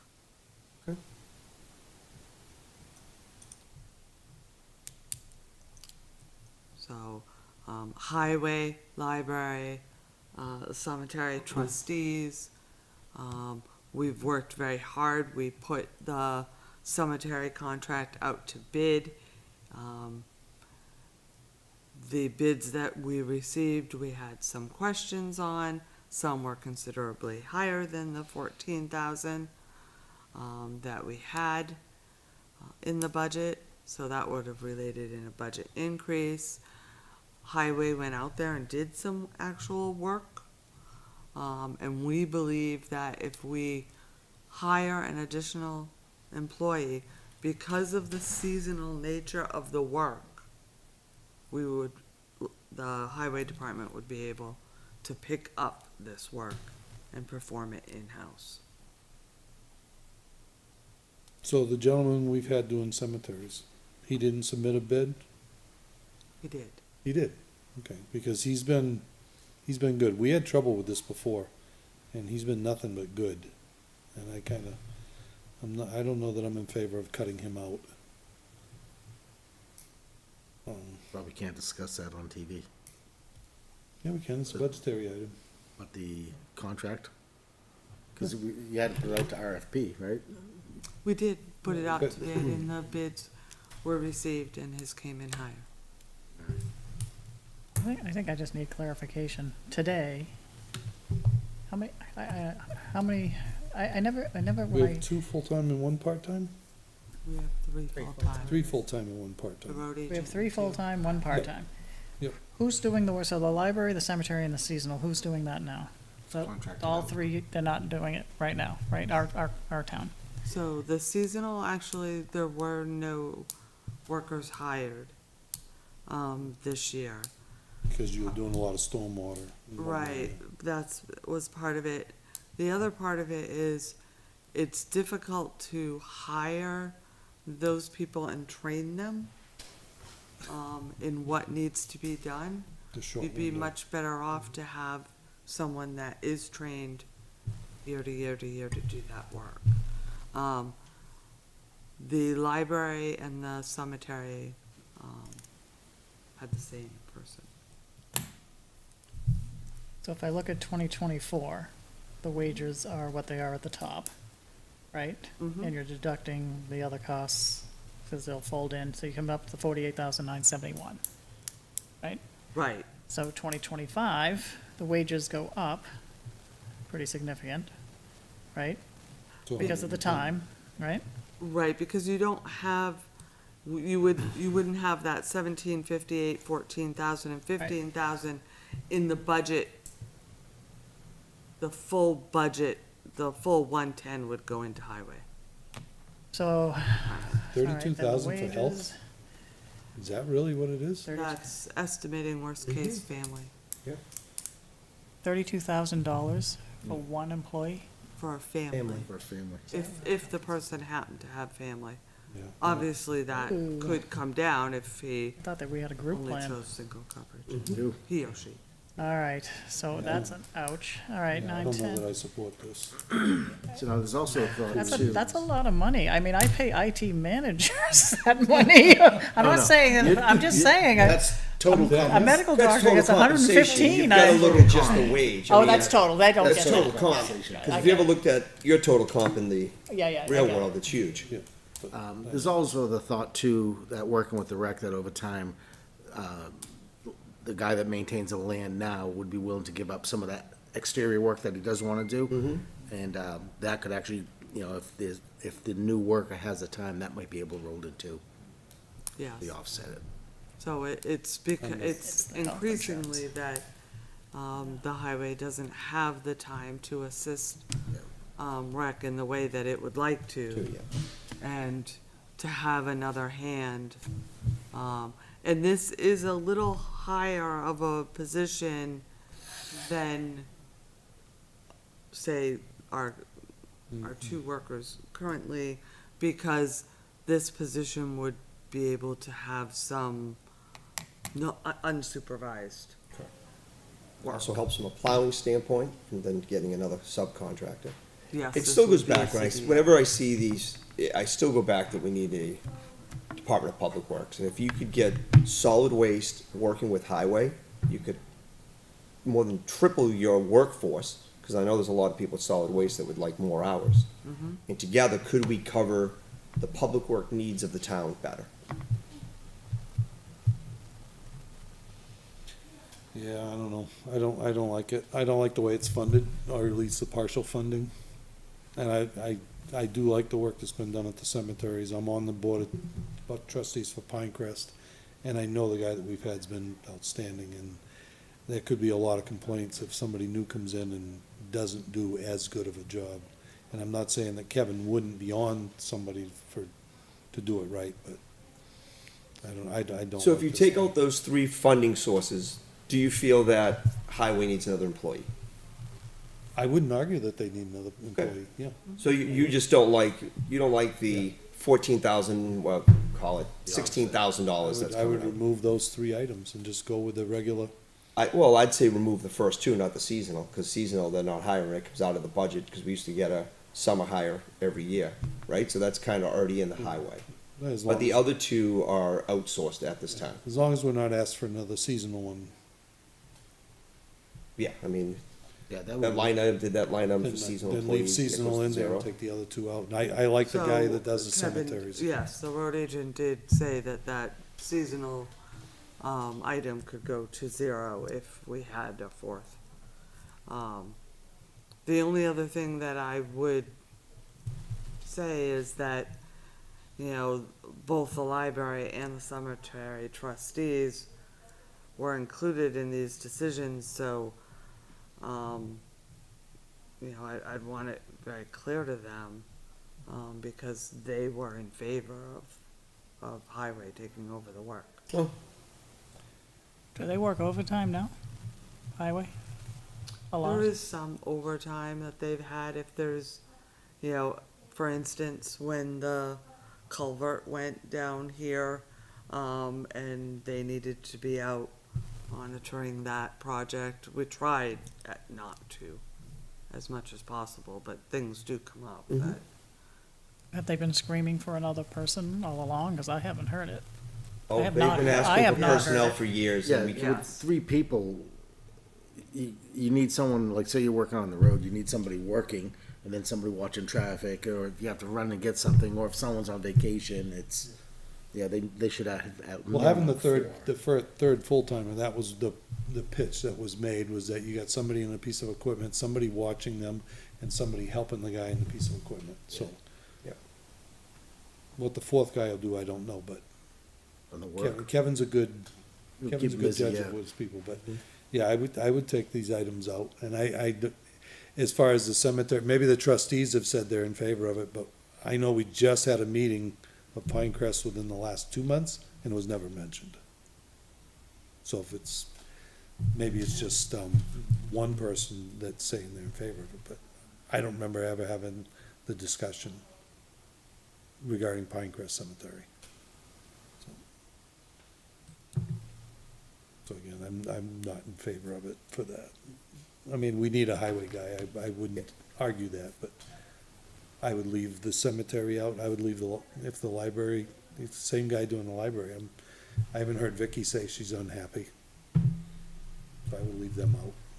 I mean, last year was the first No, I time we had believe it was somebody added. Budget cutting it. Hmm? I believe budget, adjusted that line, Which line? library. Library? Did they? The $1,758?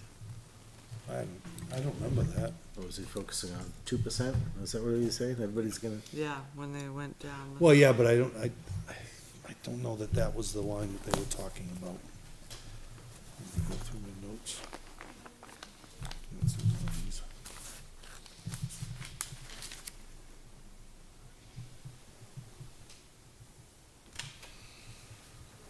So the budget committee cut $6,550 from the library budget.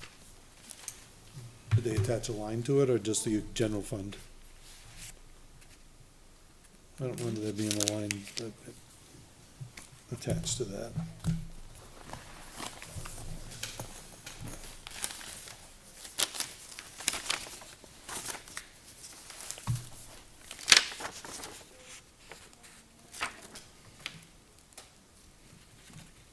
So, sitting at the historical society meetings that I sit at sometimes, monthly, they always say that the cemeteries that are old take special care, and that the gentleman they had would wash them. He had the skill to do that without ruining the stones, or something like He's that. done a very good job. The people before, they had issues with mowing flowers, mowing, flags in some cases, and that's why they went with a new vendor, and he's been good for the last, I don't know how many years, but So, I guess, again, 3-4 trying to take years. care of the stones here. Our highway group will try, do that, right? But I heard it was pretty meticulous, so. it is. Some of them stones are well over 200 years old, close to 300 years old. And some of them might be older than that. And who did tree cutting for them recently? Wasn't there some concern about trees on the back? Yeah, they brought somebody in to do Okay, some work, So it's yeah. not highway. Which they Now paid we for got this that, nice yeah. machine that It can wasn't do a all this town stuff. thing, it was the cemetery that did that, yeah. So again, I'm just wondering They have their about own fund. that. What is their role here? Is it lawns only, not taking care of the headstones, or? No, they don't. Just the No, lawns, there's the grass spring cutting, and fall cleanup, Yep, pick up the and branches. then there's the mowing. Yep. Regular mowing twice a month. Yep. The highway department had to go out and remove all of the invasive species. yeah, okay, Oh, that's what I behind the heard. church, yeah. All right, And The some- bittersweet, Thank you, I was trying to think of the name. the cemetery behind the church, yeah, the bittersweet. maybe it's just the wording of it, that if it's truly you need a highway worker, then you can say it will take on of these 3 items on the bottom, right?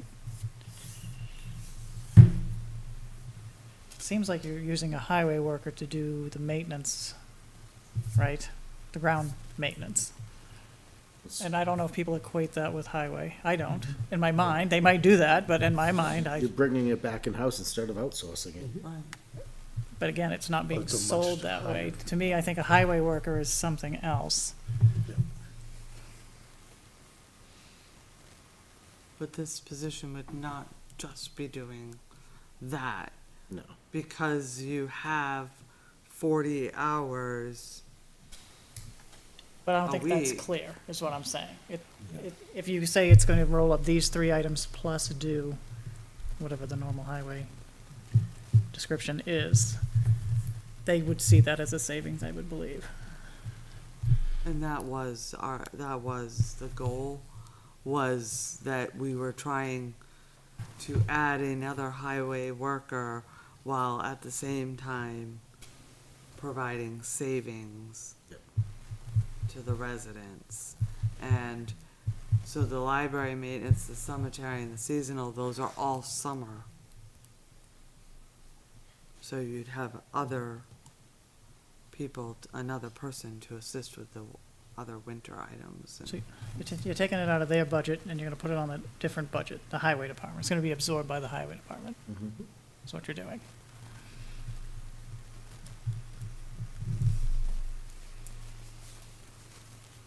And that's what they want to have happen. Right? So I'm making it up, if the library has a budget, I'm just making it up, I don't know the actual number. 250,000, I'm making it up. What's the library here? No, that's a bad example. Cemetery, what's their actual budget? They don't have a budget. Yeah, they, The Okay, budget is the land maintenance. so I'm just saying, they don't have a budget anyway, so it's not like you're saving them money, right? yes, they have a budget, it's, It's whatever this is, but I think that's their only, it's very, Yeah, they have very flags, they do a small. few things, right? actually, they do that.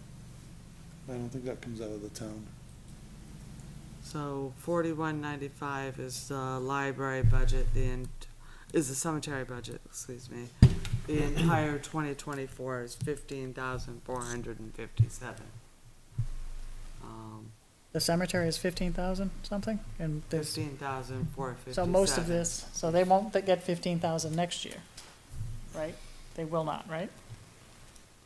In 2025, they wouldn't. In 2025, so these go away. So they're really moving it over. And again, I'll say it runs a risk if it's not done properly. There's gonna be outcry. You start messing with headstones and things like that. It's gonna be a problem. And the seasonal work is done by who now? Highway or third It's a party? highway. Was Contractor? highway would hire temporary seasonal workers to help cut the grass, but by the time you get them trained in the equipment, summer's halfway over. I think you leave. Well, a lot of the work cemetery here is alone. handwork too, pushing a mower around stones and stuff, so. I think you leave the cemetery alone, and if you wanna include the other 2, then so be it. But I would leave this person that does the cemeteries doing the cemeteries, because he's done a great job. But he No hasn't, complaints. but there's a new bid in, so There is a new it's bid. safe to assume that this is gonna go up. What's the bid? Do you know? Can you say that on TV? Yeah, Yeah, It's a public bid. so the library, cemetery. cemetery trustees held a public meeting Okay. where they discussed the bids. Okay, okay. So I believe that I can look them up. The current was not the lowest bidder. He's in the middle somewhere. Throughout the high, throughout the low. I don't know if I have that. I don't think I have it. We have a job description for highway worker. Does this fold up into it? They do cut grass. in- They do cut the grass, the plowing. I just want to make sure that it's in their job description as well, so people yeah, they do. understand that this So folds there were in. three. 12.9 was the lowest, 20,000 was the highest. And what was the guy that currently does it, what was his bid? 20. He was the high at 20? There was one in between at 14.4. And we did notify the bidders that, the cemetery trustees were awaiting, action of warrant articles. Just in case we needed to go back.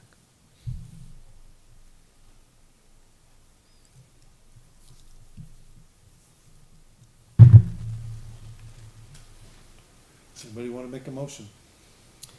I'll make a motion for the Article 11, the addition of a full-time highway worker, to see if the town will vote to hire a full-time highway employee effective 1 April 2024 at an estimated annual salary and related costs of $81,294.51, and further to vote to raise and appropriate the sum of $48,971 for wages and benefits for the period of April 1st, 2024 to December 31st, 2024. Estimated tax impact, 4 cents. We have a motion from Mr. Weber. I'll second it. Second. Any further discussion? No, but I'm mixed. I just feel we're building the highway department up indirectly. I agree. Well, I think what we're doing is we're building the highway department up to where staffing we need to do it, and we're trying to be creative on how to offset funding for that position. I mean, what we need to, and I understand that you have to be delicate around the cemeteries, gravestones and all that, but I mean, what we're trying to do is bring services in-house. And I think the ultimate goal, and we've talked for, I've almost been here 6 years, and we've always talked about how do we get to a Department of Public Works? Yeah. You know, and I Kevin wants to try to do less contracted services in the winter Yep. and have our own guys do it, and this would be one additional. There's always gonna be, we're always gonna contract. We'll always have some Some contractors. contract, but I mean, Yeah. we keep getting the approval from the voter to get more and more equipment. Up until last year, we never got employees to put inside that equipment. And we're to the point now, they have to take care of 144 lane miles of road in this town. You know, there's more and more things being taxed. I just know of all the stuff from the rec committee standpoint, which we have come forth with, you know, asking them to do. And these guys are just getting really taxed. Oh, we can't, we're in the middle of a motion though. Do we have to stop it or something? Yeah, it's at the table. Good timing. I don't know if you were watching, but we're in the middle of a motion here, so do we have to stop the motion or can he speak or? We're in We're in discussion. discussion. We're in Still on? discussion. Okay, yep. So, Come on forward. Come on forward. the cemeteries, our budget is really just for maintenance. Yep. Mowing twice a week during the summer. Sometimes it's cut down if it's very dry, but we've had just the opposite for a couple of years. Twice a month, not twice a week. And we have a spring cleanup. We used to have a spring and fall cleanup, but they become so expensive that we can't do that. And the other thing that we do is every couple of years, we go around the perimeter of the cemeteries. And we hire usually Bradley Tree to come in and do it, and that has become quite expensive. We didn't do any of it this year because it's just too expensive. And we'd already met our budget requirements. And so that is done to prevent any limbs from coming down and breaking stones, which we have to repair. The cost of repairing old stones is not paid by the town. When the Trustees. cemetery associations were dissolved. The bank accounts from both associations were combined, and the trustees who were there then voted to put those into the town trust funds. And the income from those funds are used to repair the stones when they get damaged from, unless a mower damages a stone, then they're responsible for that. And the flags are paid for by the town. The Historical Society, because we do patriotic services for the town, we order the flags and we place them, but the town pays for them. And we, this year, realized that we did not have a contract anymore for the cemetery mowing. And so we met and decided that we would put the contract for the mowing out to bid. And the current mower and anyone else who would like to bid could, because a number of people who have landscaping companies in town have approached us over the years and said, why don't you put this out to bid? And we hadn't, because we were very happy with the person doing it. And so we did put it out to bid, and we got several bids. And the person who is currently mowing did not bid. He did not want to do it again. And so we then, with the help of Kim, put on our thinking caps and said, okay, well, what are we going to do here? Because we had some really high costs compared to what we have been paying. And so we thought, well, you know, this could be done as an in-town service with our own people if we had more people to work. It would have to be done the same quality because, as you said, Robert, people are going to start screaming if it suddenly isn't being maintained properly. And we had two other bids when we opened that were pretty similar. And we contacted those people because of this warrant article, and said, Kim contacted them, I should say, and said, you know, we have a warrant article coming up, we'll be voting on that in March, so we won't make a decision on the mower until March, which they will both find. And so that's where it stands. Whether we're going to keep doing this with an independent mower, or whether it's going to become another town service. But if it's with an independent mower and maintenance, we've got to remember that what we're currently paying, we need to add a few $1,000s on for the tree trimming, and that's each cemetery. So you're probably looking at $5,000 or $6,000 to do all of them. And Was that included in the bid specs? Tree trimming? No. Tree trimming has been done by Bradley. But if we hired this other person, the town took that on, then that would be absorbed by the town as well. Person in highway would do the tree work? Yeah, I went sorry, Mr. Callow was right, it wasn't the current, it was another local that bid. Yes, But it was that's not the right. current, sorry, I saw D&D and I thought it was the Current same. didn't bid. Yeah.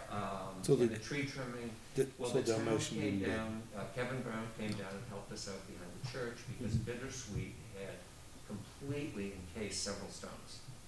And so they cleared that section, and they were waiting for a new piece of equipment. Yeah, And Yes. said when they got it, that they would go around Pressure. the cemetery and clear that all back there. We don't have that same problem in the other cemeteries, but they are more limb trimming things. So you think the tree cutting can be done by this highway person? They did now with the bittersweet. to a certain extent. Bittersweet. The rest would be done by Bradley still, Yeah. yeah, if it was substantial. And the way we've managed to pay for it is we only have one cemetery a year done that way. And so that's how we do it. So they're gonna curtail the bittersweet. That was the main short-term problem, right? And the cleanup. Behind the cemetery is Bittersweet, Behind the church. Yeah. I mean, behind the church. All right. I'm glad you're here, because I almost went a different direction. Well, I was watching it at home and I thought, uh-oh. Oh, I'm glad. It's about the cemetery. All right. So both of the lowest bidders were out of town, substantially out of town.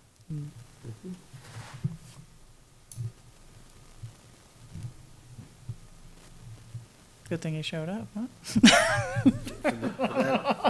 For that price, it tells me it would be quickly inconvenient for them to come into town just to cut the cemeteries. One of them would be coming from Bow, where was the other one from? Pembroke. Pembroke. Brooke, There was one in town bid that, was way above what the others were. You know how you, and I don't know if we can do this legally, we should say Board of Selectmen, 500, budget, can we do cemetery, library? I mean, it might have buy-in, that people Well, not it'll ask be the question. It'll be listed on the warrant. On the warrant articles, I'm saying, can you say cemetery voted that you wanted this, library voted that they wanted it? It's a great question. Yeah. It's a great question. I don't know if we can do it legally, but so they know it's supported then by it's, they know it's supported by, because I was like, I don't know. making the decision for them. Right. 3-0. Who's the fourth one? I don't know who seasonal is. See, if you can do My count would tell cemetery me and if you library, can't put it on the actual warrant, you probably could in the voter information that goes out. then you wade in. Right. Anything else here that we should keep Stephen for? I know, just hanging. Well, actually, you might want You gonna to get pulled over flying down here? stay tuned. No, I didn't. Is there any further discussion? I would just ask if legal could see if we could have cemetery and library She said, put their It's a votes great in. question, and maybe on the library, additional librarian hours, we'd wanna put it, the trustees on that one, if, it's a great question, I don't think it's ever been asked before. So I will ask it. okay. Anything else? All those in favor say aye. Aye. Opposed? It's a good thing you showed up, because that was a definite no. I was too, would have been a tie. Thank you. I didn't have a warrant. For a highway worker to do this work. Oh, okay. Thank Because you. I know we were happy with the gentleman that was doing it. Yeah, no, he wasn't interested. Yeah. That He changed told rubs. us I thought at he the had put a beginning bid of in. last season that he didn't know that he was gonna do it again. Still don't know if it'll pass budget, but You're not busy Thursday night. all right. Feel free to drop by. Okay. Stick around.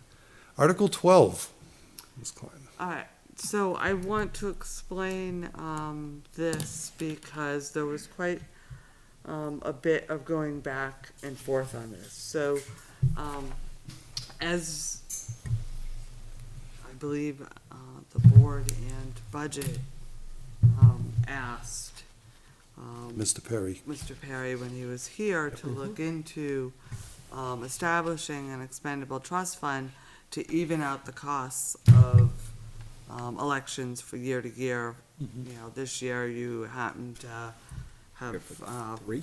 5, 4? I think 4. 4. Coming up will be 4. And then you have March, September, primary. January, November. town meeting, presidential. I had primary in January, Yeah, January 23rd or whatever. Then we have March, the town meeting. Then we'll have the presidential, yeah. November. Another one. There's 4 next year, There's too. Primary? four, Yeah. Is it primary? Is there one Did in I say September? I'm trying primary? to think which other one's in there. One in Primary. September, maybe? What would be in September, though? I don't know, just, There is 4. I know, we'll find out. State Very- elections? But, town Oh, it could be deliberative, state town elections. Voting day. oh, State. state, State primary in January, September election, Yep, it's the state elections. yeah. There you go. Here was the issue. So they put together a warrant article, and they determined that the amount of money it would cost each year was a little over $15,975 every year. Mhm. and they wanted to raise and appropriate, that and move it into an expendable trust fund and have it every year. And you can't do that. You can't have a warrant article that moves money in future years. You'd have to have it on your warrant every year. And because it's elections, you would definitely want the money in the budget to cover the elections, plus the money to establish the fund. Because if it didn't pass, If it fails, you still need a Right. funding source. correct. So what we thought about was, this might not be the year to do this, because you're funding this year for elections. Next year, you could, when you go back to one, maybe that's when you start the fund, and you fund it for what the difference is of the following year to get it to that 15. So each year, you don't have a full slate of elections. You're putting money into the fund to offset, so that it creates the even. Because that's what we're trying not to have, the tax impact spikes. But this year, where you have the 4 elections in the budget, it might not be the year to start the fund. Because you'll be hitting the tax base for quite a bit of money. Yes. So, we'd like to hold off Okay. and look at it next year when we're back to one election. Okay, Okay. so remove Article 12. Yeah. That's why I put the nice little on So hold. then we'll go to Article 13, which becomes the new 12. And, we're gonna hold that because, number one, there's no budget impact, Yep. so You don't need it for Okay. Thursday. you don't need it for Thursday. Okay, And the final energy committee meeting is Wednesday. We've gotten the draft plan back from legal and back from Primex. They've both reviewed it. So now the committee will do its final review, and it will hopefully come to you folks at the 21st. And then you can approve the warrant article and the plan. that's for It's this going one. very, very well. That's for this one, right? That's for that one. Community power. Yep. Okay. So we're What about holding the that. other one we were talking about? Well, we wanna go surplus now? No, the other warrant article we were talking about. Oh, Yeah. Which one? yes, we haven't done anything with that, Oh, sorry. because there's significant, we're still waiting for the Penachuk rate case. And so I have no estimated amount to even play with there. There's significant more discussion that has to happen, and legal review that has to happen before we're ready to introduce that. So is that gonna happen this year? If the Or board is it tells still on me plan? that's their wish. I would think it would be. I've made it clear. It's a lot of work to do, but it's something that's, I think it's gonna be very important to the people in this town. I agree. We need public hearing. I just don't like the lack of timing. Public hearing time, too. Yeah, we have to have a public hearing, yeah. There's a lot to do in a short period of time. Are you up for it? You need another vacation? I You do it will- all while on vacation. I will call them first thing, right after my call to the developer. Yeah, okay. Because I think it's imperative that we move forward with that. And I don't disagree. But Can't say I know right it's a now. lot. it's a lot to do. But it's good. It's a good thing. It's a very good thing. okay, I thought you were talking about something else. You thought I was talking about surplus? An item that's on surplus, That's part of surplus? well, that we're hoping. Can we open that up? Oh, this says you need access. Oh, no. You just have to request it. It should open it right away. We're the selectmen. We shouldn't have to Put that in request there. Have to access. sign in. Sent. It's supposed to share automatically Oh. with you folks. Says Yeah, that you'll would get be an cool. email letting you I know sent if a you're request. approved. Let's see, let's just refresh. No, Oh, my gosh. That one that I Not put in. even And I was button. logged into the right Do you one have too, our, so. why don't you start us on the surplus talk while we're waiting for the request? Okay. Hopefully somebody's awake. Did you see it? Oh, it doesn't have the board. Nope. All right, Mm-mm. board. Oh, yeah, I can't, oh, no, I can't. There you go. Can you get it? Yeah, I can Okay. see it, yeah. All right, Mhm. they should be able to. I just, It still says you need access, though.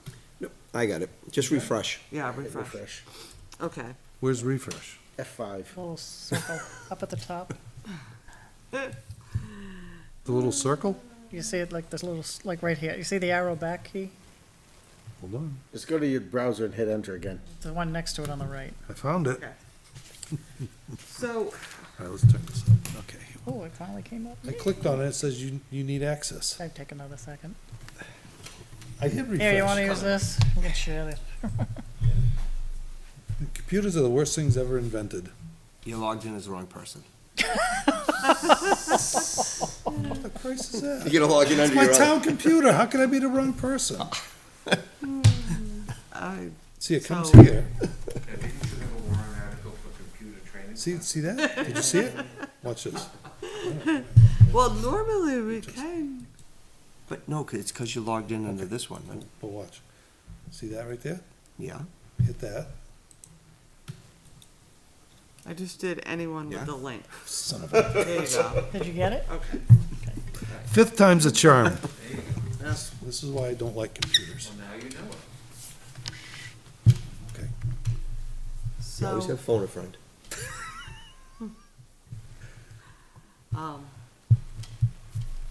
so Okay. Karen went through and looked at this, and I've looked at it we've talked to different, department heads. We actually had a meeting the week, before I left on vacation. Most of the funds that are left are personal administration, so pension costs, Mhm. health costs, and police administration, which is the salaries and benefits for, Wait a minute. Santa Claus just. Scouts is So- out. what we estimate, and this is high, so, I mean, we wanna be careful, is 539,000. Okay. But there's a number of items that we believe need to be looked at and funded and not gone to warrant. So if you look at those, use of surplus funds that you just opened, the voting machines. That is important. They have become available. And I believe Karen put a motion on for you guys, to look at tonight. Buyout of earned time. We think we should take that from the surplus versus the I agree. expendable trust. The archaeologist study for 14,000. One police cruiser, cause you'll notice we only did the warrant for one, they really are in need of two. So we thought if we put one on the warrant and one out of surplus, they're at least guaranteed one. The website was already approved. That did come in below that. And then the other important need is the police record management system, for 67, which was also on the SIP. The items that we are absorbing in the budget instead of hitting the expendable trust fund, or what we'd like to do, is welfare. Mhm. Keep that money in there for next year. You'll notice we don't have a new request on the warrant article list this year. That's estimated at almost 19,000. And then all the earn time that was paid out as a result of, employees leaving, an estimated, 45.5. That's already in those budget lines. Leave it there and don't move it, or hit the expendable trust. Did I forget anything here? No. I like this. I've been a proponent for, you guys know this, you're tired of hearing me talk about it, the archaeological study that we, And that falls back into cemeteries too, because we know from the early maps this part of the cemetery is still there. Yep.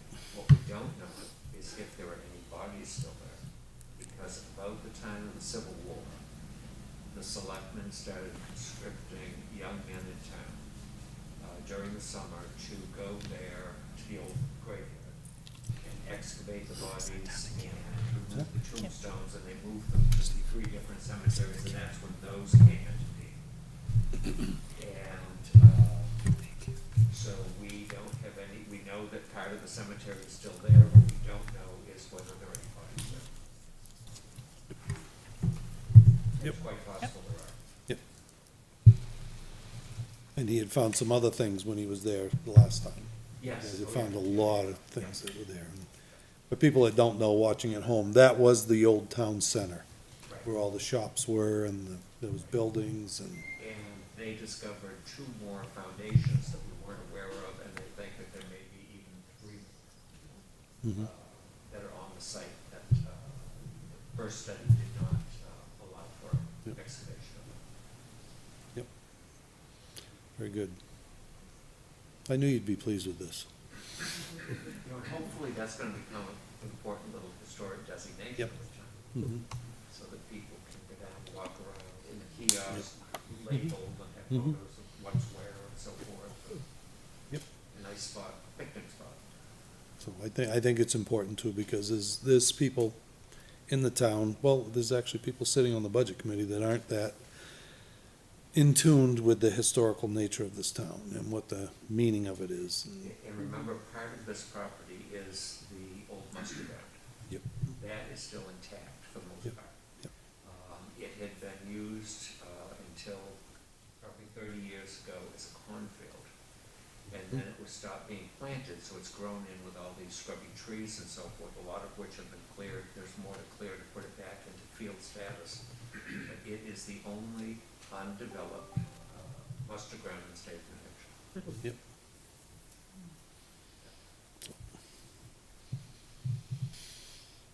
So even as the budget sits now and, I'm using our very best magic ball, if you look at those items, and using surplus for those items, you're still looking at approximately 290,000 Going going into into unassigned. unassigned. So we are building some in it. And that's important because, like you had said a while ago, with the town and school budgets constantly going up, that amount has to go up. Because if something happens, like we said, Way too low. they can vote to build a new school, but if something happens, we might not have the money to pay the teachers. Mm-hmm. So it's important that we at least cover our backsides here. And I think that's a good number. Very pleased with that. Thank you. Thank you, Karen, too. Thank police for that. So, do we need to, vote to approve this, or? Well, so I think the items from surplus, Mm-hmm. You know, obviously, the, buyout was paid out this week. Yeah, yeah, and they had to approve that one. So, that was already done, but the archaeology study, the police cruiser, and the police record management system, Mm-hmm. if we know that that is the board's wish to continue with those, we'll work on, the record management system, getting a contract Okay. for that together, And you have the website here too. That's gonna Yes, be a Civic part Plus. of this too. and that contract's Okay. been signed Okay. as you approved. Yep, okay. The archaeology study, we had a contract for that. We had a proposal. A proposal, so we can get, work with them to get a Okay. contract. We didn't have a contract for the first part. Yep, Mhm. I remember that, Second yeah. part, yes. We'll just Yep. get a contract, and as long as we can, you know, bring that and get invoices for that, for these items. For Yep. January 1st, Right. A little bit of a lift. Okay, couple weeks. we'll make it work. Can you get us an invoice? Perfect, yeah, and Great. contact Kim with what you get, yeah. Okay, perfect. The one that does need a motion, is the voting machines. Yeah. Okay,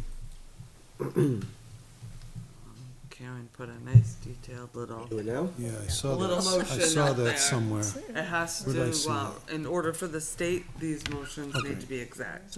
Okay, I'll make a motion to adopt the new electronic ballot counting machine device, Dominion Image Cast Precinct, for the use in New Hampshire elections. I'll second that motion. We have a motion from Mr. Weber and a second from Mr. Gannon. Any further discussion? None? Hearing none? All those in favor say aye. Aye. Opposed? Motion carries 4-0-0. I'll make a motion to purchase 2 Dominion Image Cast electronic ballot machines at the total cost of $13,000 out of the 2023 surplus. I'll second that We have a motion. motion from Mr. Weber and a second from Mr. Gannon. And for those who are worried, Mrs. Briand has assured us that these are not hooked up to the internet. So, all those in favor say aye. Aye. Opposed? Motion carries 4-0-0. And the others, we don't need motions for those? They're good to go? We'll have to get you contracts Yep, and then we'll vote on them, okay. invoices. Okay, and please do. Now that we know. Then we'll move forward. Yes? Are you happy? Thanks, Steve. Talk to you tomorrow. Say hi to Mom. In the morning.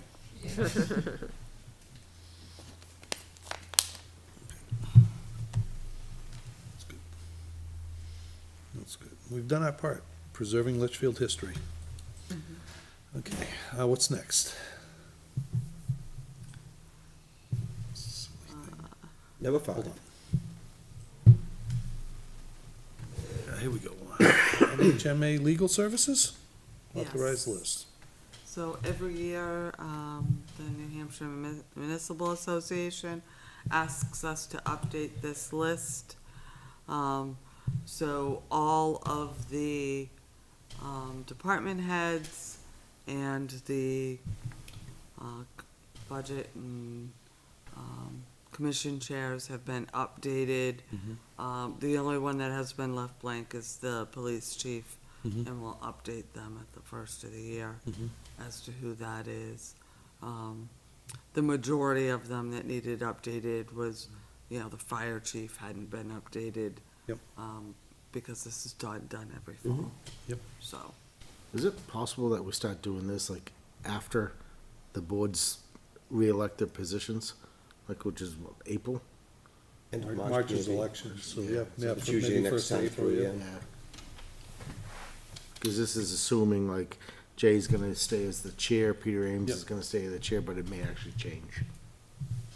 Yeah, and judging by when they have their meetings, you might Yeah. wanna do it towards the end. Well, Yeah, and middle April, of- end of usually it's April, yeah. April when we Well, pick chairs, I believe. You think after March, a lot of these could change, almost everything, so you probably wanna do April 1st.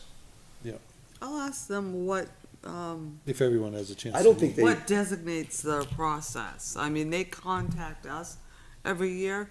I don't think that doesn't mean that we couldn't contact them during. or send them an updated one saying, as of April 1st, here you go.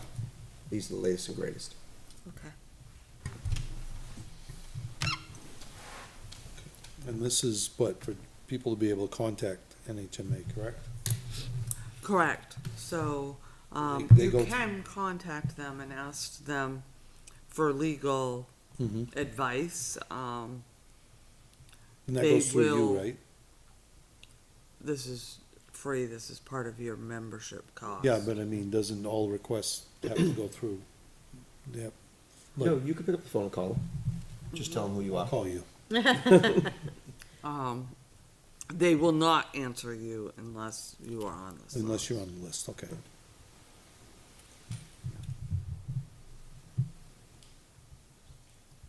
Right. They do, we have asked them if someone does contact them to send it, to me to share with you. So that's the catch with this one, Perfect. so that the board's aware. Okay. Are we good with that? Do we need to approve that, or? I don't think we do. No, if everyone's good with that, I'll send it Yeah, off. yeah, we're good. Yeah. I don't think we've ever taken action on it. Up next, personnel policy changes. Yes, so there's, two, changes to the personnel policy now, which we'll bring it back in the spring for other discussions, but the ones that needed to be updated, right away were the holidays Mm-hmm. because of, Motion Civil last Rights time. Day. Yeah. And the buyout, Oh, the change in the bio? the change in the buyout. Motions we took last meeting. Right. So we wanted to get this updated for both of those. And did I highlight them? No? Yeah. Yeah, they're in red. Oh, good. Really? The holiday one too? I The see holidays on 19, page Oh. 19. The only thing I saw in There red is was proposed 11, November yeah. twenty-seventh. And yeah, 11 is on, Page That's right. 17. That was, page 19? Page 19. So on page 19. Oh, yeah, at the very bottom, yeah. I did add, because this wasn't in there, the Board of Selectmen may offer alternatives to the earned time method, and offer paid time off in individual employee contracts. That's just because we have a couple. Yep. Yep. I think that's So, perfect. I just wanted to make sure it was in there. So, 11 holidays, and then the Oh, where's the? buyout, where's the buyout? Is that at the end? Page 32. Is that it? 22? 32? 32. That's right. No, I tried to put everything.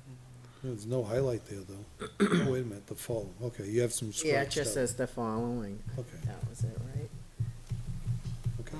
Yes, it crosses out this amount paid by the town may be implied to buy up to the POS plan, because there's no POS plan. Yep. And then on the next page, it says the value of this buyout will be based on the following, and it actually puts the table in there Mm-hmm. and crosses out Yep. one off. Okay. Good What with about that. 31? You had crossouts, but nothing. What did I do, 31? Oh, that's to take out the POS. Yeah.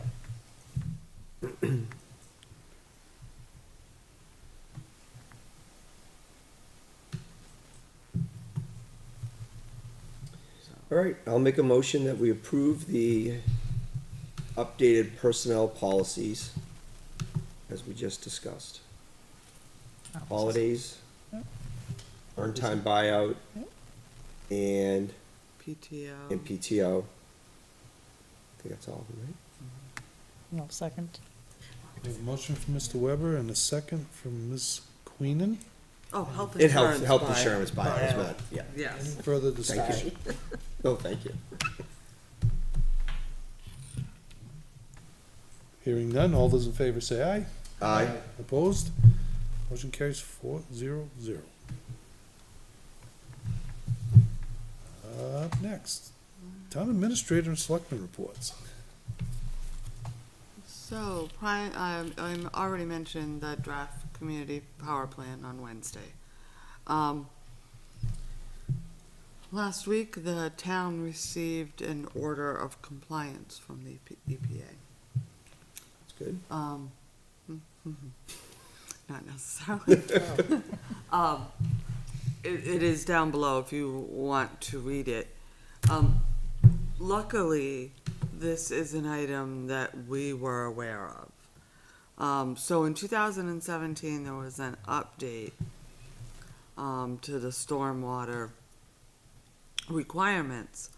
And part of that update required post-construction policies and procedures to be included in, it's actually in the MS4 report. And these are items that have to be done both through engineering, planning, and then through highway with the MS4. These policies weren't updated. It was noted on the 2020 MS4, the 2021, and then the 2022 when I came on. That's how I knew about it and realized that it needed to be done. So this year, we hired CEI. And CEI is right now doing a review of all of the planning and zoning, all of our stormwater, and then they'll be meeting with the planning department. So we issued a notice to them, letting them know that we have hired CEI and we plan to have it done by June 30th, which is the MS4 end date. They turned around and they issued us this order of compliance for the same date. They're saying we need to have it done by June 30. So they're basically just regulating our recommendation. We're all fully aware it needs to be done and working on it. All on the same page now. Yep. On a good note, earlier this month, we submitted to the State Clean Fleet Grant Program. We actually submitted for 2 trucks. We got a notice of project selection last week for 1 truck, the oldest of the trucks. The other one, they wasn't quite old enough. The more expensive of the 2. So they've at least given us project selection for replacing our 2000 International that has over 144,000 miles with a 2024 Western Star. The new truck would be $299,875, of which the town would need to pay 20%, or $59,975. So, over the next few weeks, we will be working with them to finalize the quote and the grant proposal that has to go to the governor's office. But we'll get a $300,000 truck for $60,000. That's great. So are we paying, how are we gonna pay for that? Is it warrant article for the 20% or budget? We would recommend the Public Works Expendable Trust. That's what it's there for. Do we have 60,000 in there? Do we have that much? Okay, good. That's a pretty good deal for the taxpayers, 300,000, it's not it's a costing them a no-brainer. penny, yeah. Although they did put the money in the expendable trust fund, so. Well, they could keep the Technically- 2000 International and put antique plates on it. Yeah, that's right. When it's done, you should broadcast that. Does it come so fitted that out, or do the we have to public fit it out? knows that it Yeah. happened. Oh, no, it comes fully. The only thing, he'll take the sander off of the old truck yeah. and put it Put it on on this the one? new truck. Yeah, it's a good sander on that one. But the quote that we had was fully, Nice. That's Evan great. made sure that That's really had good, yeah. everything. Mm-hmm. Yeah, The 'cause only it's got the thing Western is Star the plow, so- old truck, part of the grant is the old truck must be Turned in. destroyed. Destroyed or sold? Destroyed. Get Destroyed, it off the okay. roads. Yes, that's part of clean air. Yeah, okay. Want to make sure that it's no longer running. But we're very happy. That's great. We will submit, another truck for the next round.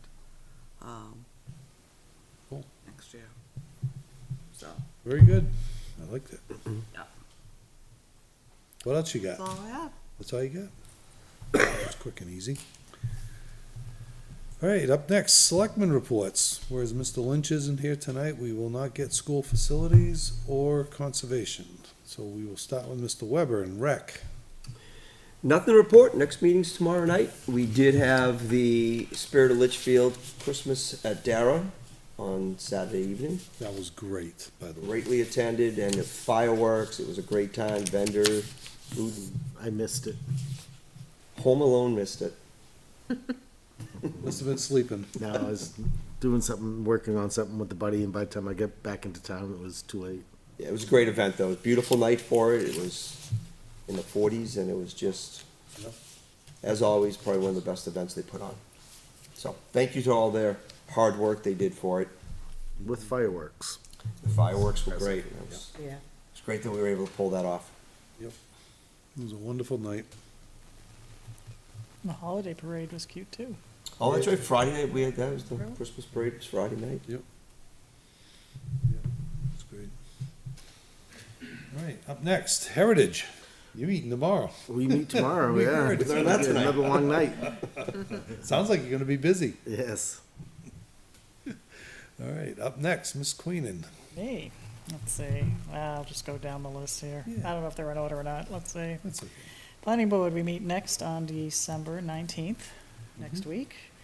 Working on zoning articles, primarily home occupancy, staying away from anything that's political, like gun ownership or any of that, very clean. And we talked about FEMA flood limits, updating our ordinances. I want to question Jay on why we're using 2009 FEMA ordinances. Maybe that is the latest one, but I just want to make sure. But anyway, we're working on zoning articles for that. The SIP, well, we presented that already, and it was approved here, so we're not meeting until April of 2024. Energy Commission or Committee, public hearing 1 and 2 have been done. We meet next, I have December 13th in the calendar for Wednesday. Wednesday, yeah. Okay, 6 PM here at the Town Hall. So we're gonna review the draft articles? We're gonna review the warrant article draft, but we have the draft of the contract now that we'll review then. Okay, so economic development, we only meet once a month. We are meeting at the end of this month. We're still gonna prepare our survey for the community. Well, that hasn't changed since the last time I reported. NRPC, we have the full commissioner MPO meeting, quarterly meeting, December 20th, 7 PM, 30 Temple Street in Nashua at NRPC's headquarters. We will finally send out our statement of strategy and vision. We've been working on that. That will hopefully take us the next 6 to 7 years out. We've been working on that for a year. So we're gonna present it to the commission and hopefully vote on that. Let's see, I think that's it. Another thing that happened in town, I probably shouldn't say it, but I will. The Presbyterian Church in Litchfield had a band here, Mark 209. It was gospel country Christmas. It was amazing. Better than the bell ringers and the Trans-Siberian, whatever I went to and walked out of, for $5. It was an amazing show. I It hope was they good. come back. Yeah. So I've been holiday spirit on that, so. Nice. That's, and I'll send a thank you to Matt McQuestion and Christy McQuestion for setting all that up in the church. Yep, that's all I have. There you have. Right, Budget Committee, let's see, last week we finished voting on the school budgets, other than the warrant articles. Not sure quite when we're gonna get to those, not for them, but the town has Thursday night, we start our presentation of warrant articles to the Budget Committee. And that's it.